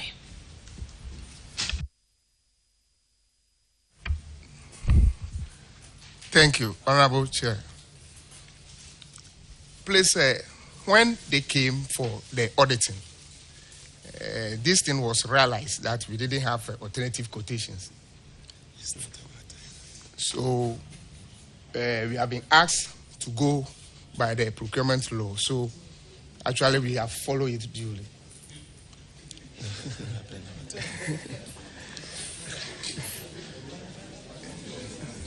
How did they come?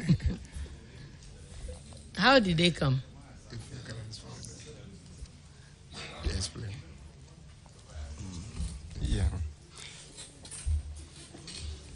Honorable Chair, actually, it doesn't happen at our time.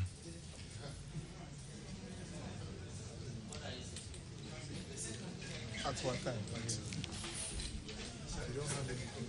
Anyway, Chairman, I think auditors directed that they should strictly comply by the procurement law. So they were cautioned. So I think it's. Anyway, you are a good student. You learn from the proceedings that preceded your coming. Maybe the next time we'll create an office somewhere. You'll be there so that we'll be calling you one after the other so that you don't listen to the answers that others are providing. All right.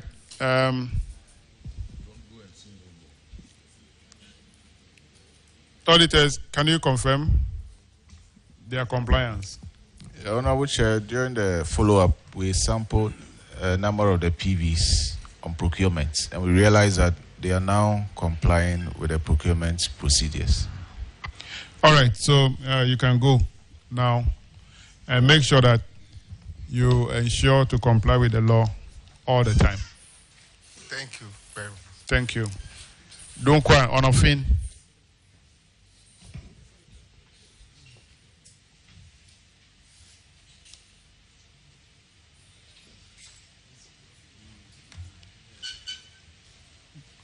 And kindly introduce yourself to the committee.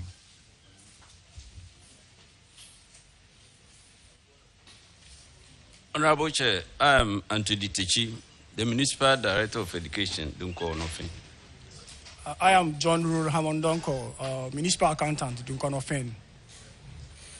All right, you're welcome. You have two issues. One, missing motorbike. The motorbike was issued to one Samuel Oting, but during the asset verification by the auditors, he was unable to provide the motorbike for inspection. Now, this motorbike is an unregistered motorbike, Jinsheng motorbike, valued at 3,500. Now, the auditors are saying that in the absence of a report, a police report, exonerating him, they are recommending that Mr. Samuel Oting should pay the money back to Auditor General Recovery Account. Has he refunded the money, or there was a report that exonerates him? Honorable Chair, yes, he has refunded the money. He has paid the money. Audit will be done by Honorable Dakwa, paragraph 678. Thank you, Chairman. So paragraph 678 has to do with an unaccounted official laptop and printer. So the Auditor General noted that the district director did not collect from the immediate retired director of GES in Dunkwa Onofin, and I believe his name is Eugene Kwashi Yeboah, an HP laptop and HP laser printer issued to him while he was in office. And the auditors have recommended that the regional education director should ensure that the district director recovers the replacement cost of the items from the former director. Has this been done? Honorable Chair, that is done. The laptop has been retrieved, but the printer, the former director was insisting that he used his own money to purchase it. I asked him to show evidence, if there's any, and he said the receipt is there. Fortunately, he's also in Accra here, so when we're coming, I asked him to join us so that at least if there's any receipt to that effect, and he has brought the receipt. So, all right, but what I don't understand here is, do you have a receipt for purchasing? If it has been stated here, it means it is more or less government property. And so that is why there's an issue here. But if he has a receipt, you have a receipt for the same item, which is a printer, then there's a big problem. Honorable Chair, for the computer, it was an award the district received. We are talking about the printer. You said the laptop has been recovered. Yes. So the issue we are talking about is the printer, where you're saying he bought the printer with his own money. Yes, please. Okay. And when he bought it, there was no arrangement like the money was refunded back to him or anything, right? Honorable Chair, because he was saying that he purchased it for his own use, and therefore it was unfortunate that it was included in the inventory, and that because of that, he's entitled to his own printer. Okay, so what you're saying is that it was his personal printer. Yes, please. It wasn't to be used for his work, his official duties. Yes, please. Okay, so auditors, please, why did you capture someone's personal printer as property of the government, which needs to be retrieved back? And if it really is, I think it needs to be taken out and then. Honorable Chair, as part of the audit, the asset register of the entity will be reviewed, and then we will be able to trace to all the assets that belongs to the entity. As at the time, per the asset register, it is part of the assets of the entity. And there hasn't been any evidence given to us leading to the fact that it is a personal property of the director then. But so we can confirm that the laptop has been returned with the exception of the printer. All right, thank you. Can you provide him with the evidence that shows that it's actually personal property?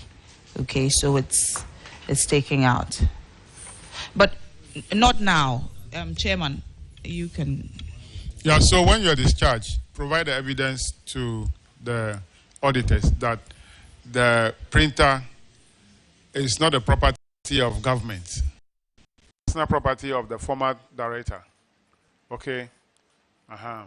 Once that is done, the auditors will verify if it's okay, then that ends it. It happens that for comfort, people buy this kind of equipment to use in their office. If you go to my office right now, the printer I'm using is my personal printer. It's not for Parliament. And I've been buying the toner with my own money and ask for a refund from anybody. So when I'm leaving on the 6th of January 2025, I'll go with that printer. So it's normal. It is done. So just submit the receipt to the auditor for verification. Thank you, Honorable. Thank you. You are discharged. Thank you. Now let's have Chifo Eti Mokwa District.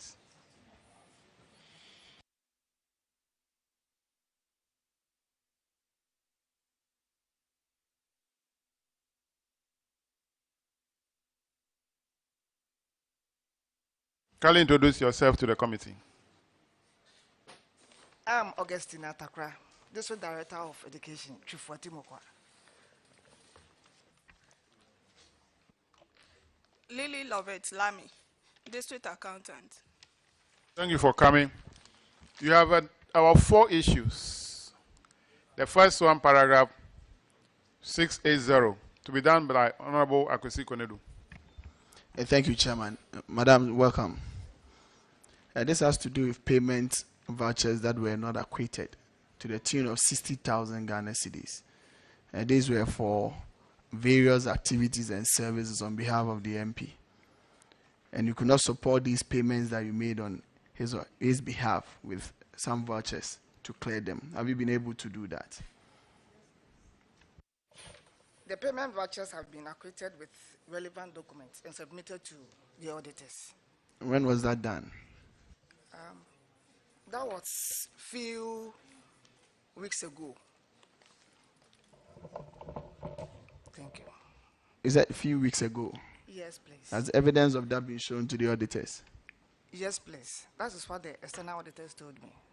Auditors, can you please confirm whether these payments have been acquitted. Honorable Chair, confirmed. Chairman, that will be all for these payments. Thank you. Let's move to the next one. Paragraph 683, Honorable Isaac Opoku. Thank you, Chairman. 683 is undisclosed beneficiaries. And you purchase a number of items worth 80,000 for distribution in the districts. The problem here is that you don't have the list of beneficiaries. Are you able to make that available now?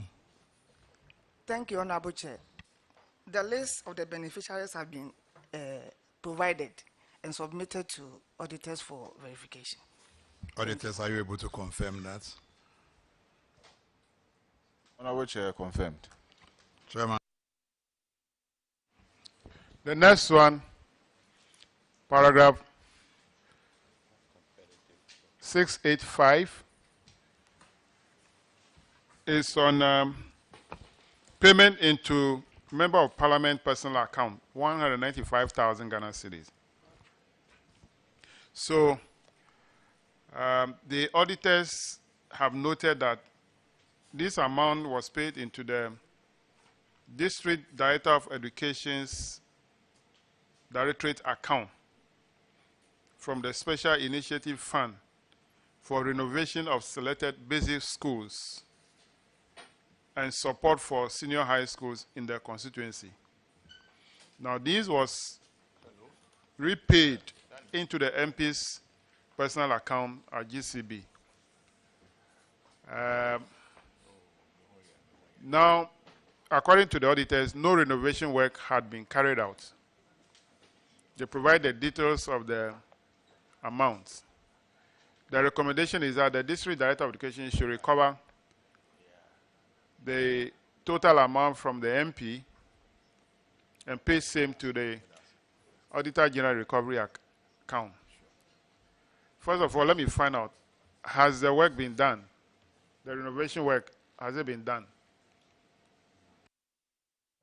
Honorable Chair, please, when this activity took place,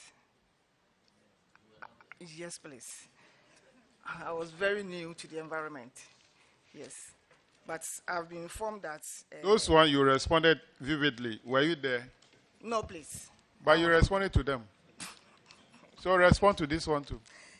Yes, I've discussed with the MP, and he said they've done some of them. But our issue here is that we were not supposed to pay the amount directly to... That was wrong. Yes. And I'm going to caution you for that. Yes, please. Never again issue a check from the district's directorate account to the MP's account. Yes. Never. The expenditure must be made directly from the account. Don't pay to any MP's account. It is not allowed. Well noted, Chair. If any MP asks you to do that, try to get my number and text me that this is what this MP is doing. He's putting pressure on me, and I'll talk to the MP. Don't do that. Okay. The expenditure must be made directly from the account at the directorates. Okay? The MP would determine, I want to use this money for this project. So you have to go through the administrative process and then effect the payments. So that was, don't do it again. Now the issue is that has the work been done? And what you are saying that the MP told us some of the work has been done. Have you inspected those work yourself? And I hope to do so. What are you waiting for?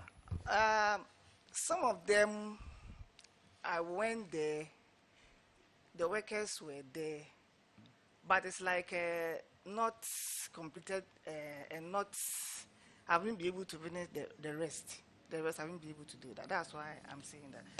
Because the renovation works were... All right, I think that we should, auditors, we should ask your district auditor to go and do verification for the work and then give us a feedback.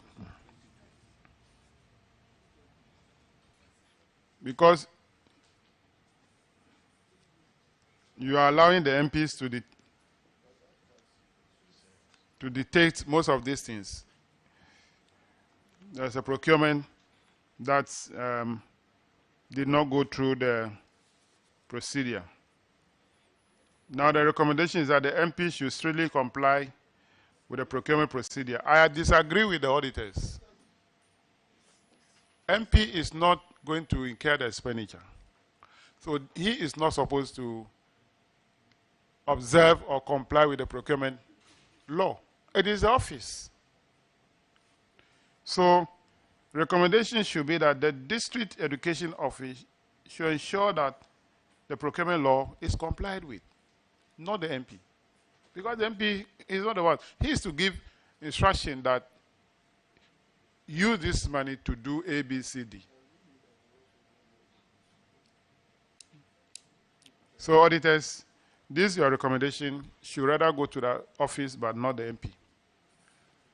And again, don't allow the MP to be the officer to be doing all these purchases.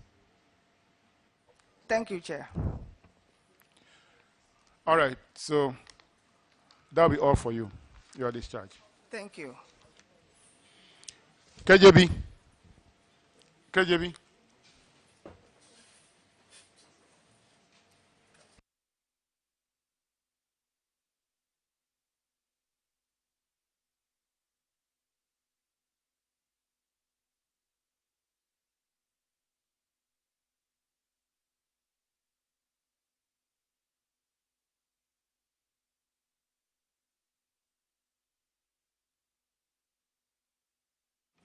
Kindly introduce yourself to the committee.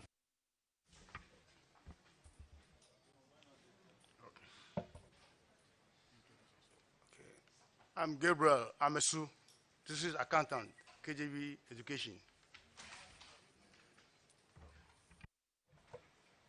I'm Seth Sayaram, the District Director of Education, KJB. Thank you very much for coming.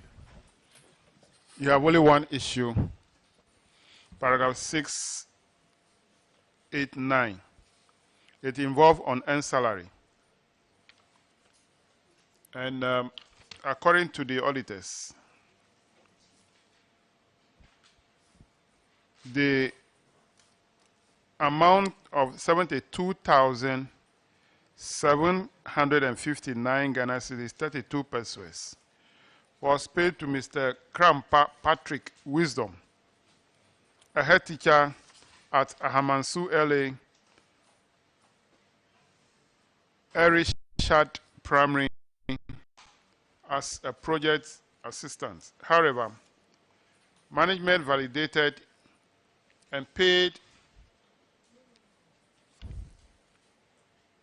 salaries from February 2018 to June 2020, resulting in a total unearned salary of 72,759.32.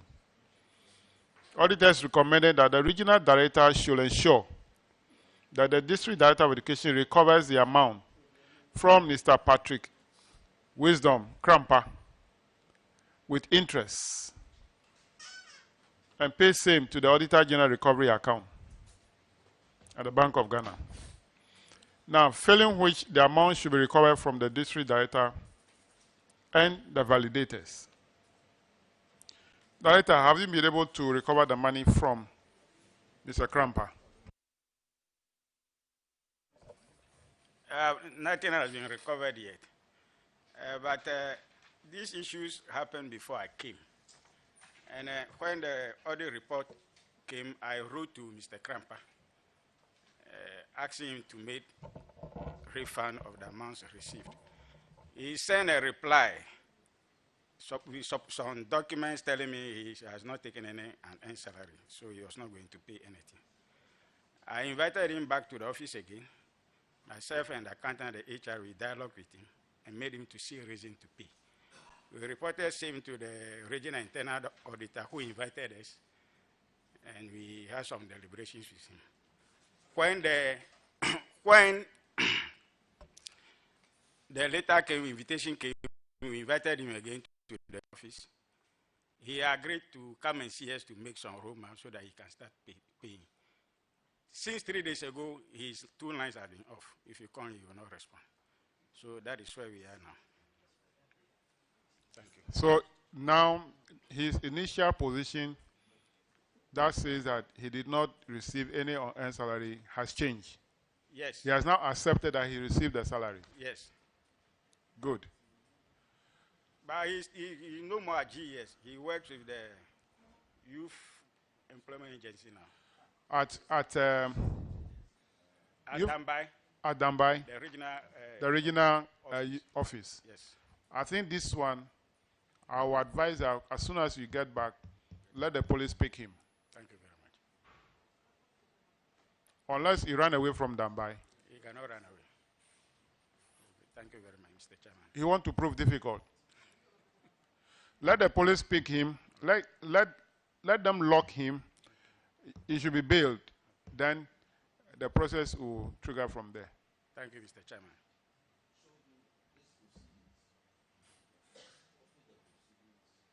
I'm sure he's somewhere watching us. He rather come to see you and have a plan on how he can take. Look, he took 72,000, almost 73,000 Ghana cedis. Why? That's government money for no work done. Mr. Chairman, he was the head validating himself when he was away. He was the head. So while he was away at another agency, he was validating himself. And the CISO then too was approving. Yes. So he was validating himself. Yes. The CISO was also approving. Yes. Yes. Chairman, eventually we got one evidence. DG, you see the issues we raised earlier in the day. So, DG, I think this evidence should be a basis for this man to even be kicked out from NYP. Because he's left one public agency, defrauded the agency, defrauded the state, and seamlessly moved into another public agency. He will defraud the NYP too. In fact, he will engage in more fraudulent deals. So it should be a basis for any public servant who defrauds the public state and moves into another as a ground for dismissal. It should be a ground. It should be a ground for dismissal. I mean, look at the amount of money we've lost, about 26.4 million payroll fraud. Why?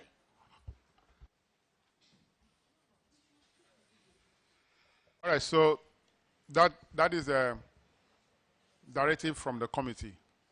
And I kindly report back to the district auditor within 2 weeks of the action that you have taken. Thank you, Mr. Chairman. Yes. If you have any payment plan with him, kindly furnish the district auditor with that plan also. Thank you very much for coming. You are discharged. Honorable members, we have come to the end of the Ministry of Education issues that we are to review today. I want to thank the Honorable Deputy Minister for Education, the Director General of Ghana Education Service, the Director Internal Audit, and all the heads, all the directors from the district and regional directorate of the Ghana Education Service, and all the officers who came to assist the committee. I thank you very much for coming. Thank you very much, Chairman. We are grateful. Honorable members, the meeting, the hearing of the committee is adjourned to Friday. To Friday, not tomorrow. Tomorrow is Thursday. To Friday at 9 o'clock in the forenoon.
to actual problems that pertain in society at this particular point in time, and that genome editing can be able to unlock, to give us solutions that can also enhance the livelihoods of citizens. The director of the CSIR Institute for Scientific and Technological Information, Dr. Seth Mantiao, noted that it is crucial for journalists to effectively use communication tools to help foster greater public appreciation of gene editing and its benefits.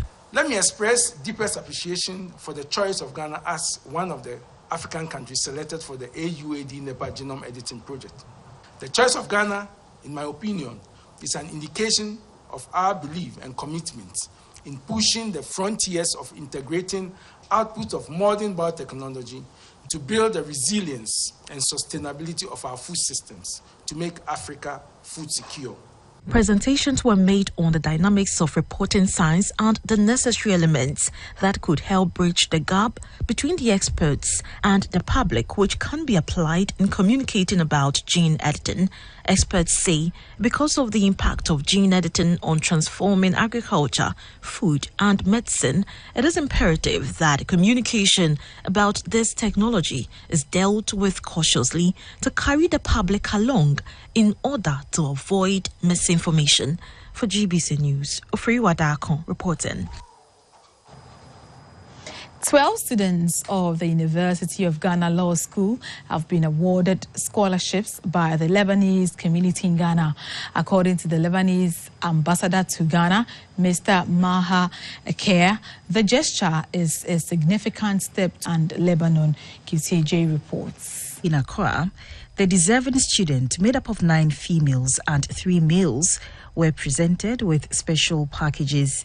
The Lebanese ambassador encouraged the student not to rest on their laurels and continue to excel in their chosen field, embrace mentorship, and be staunch defenders of the rule of law. Remember, this support is not just an acknowledgement of your past accomplishments, but an investment in the impact you will have on society. As you embark on this journey, embrace the responsibilities that comes with the privilege of legal education. The provost of the College of Humanities, Professor Daniel Ofori, paid to promote education and culture in the country. For the student, Professor Daniel Ofori asked them to view the scholarship as a recognition of their sacrifice and studiousness and urged them to continue to exhibit academic excellence and resilience. Your commitment to promoting education and cultural exchange between Lebanon and Ghana is commendable. This collaboration enriches our students' academic experience and fosters lasting connections between our two countries. The Dean of the Law Faculty of the University of Ghana, Professor Raymond Atukuba, called for an extension of the scope of the scheme to include needy students who have potential to being academically astute with the needed support.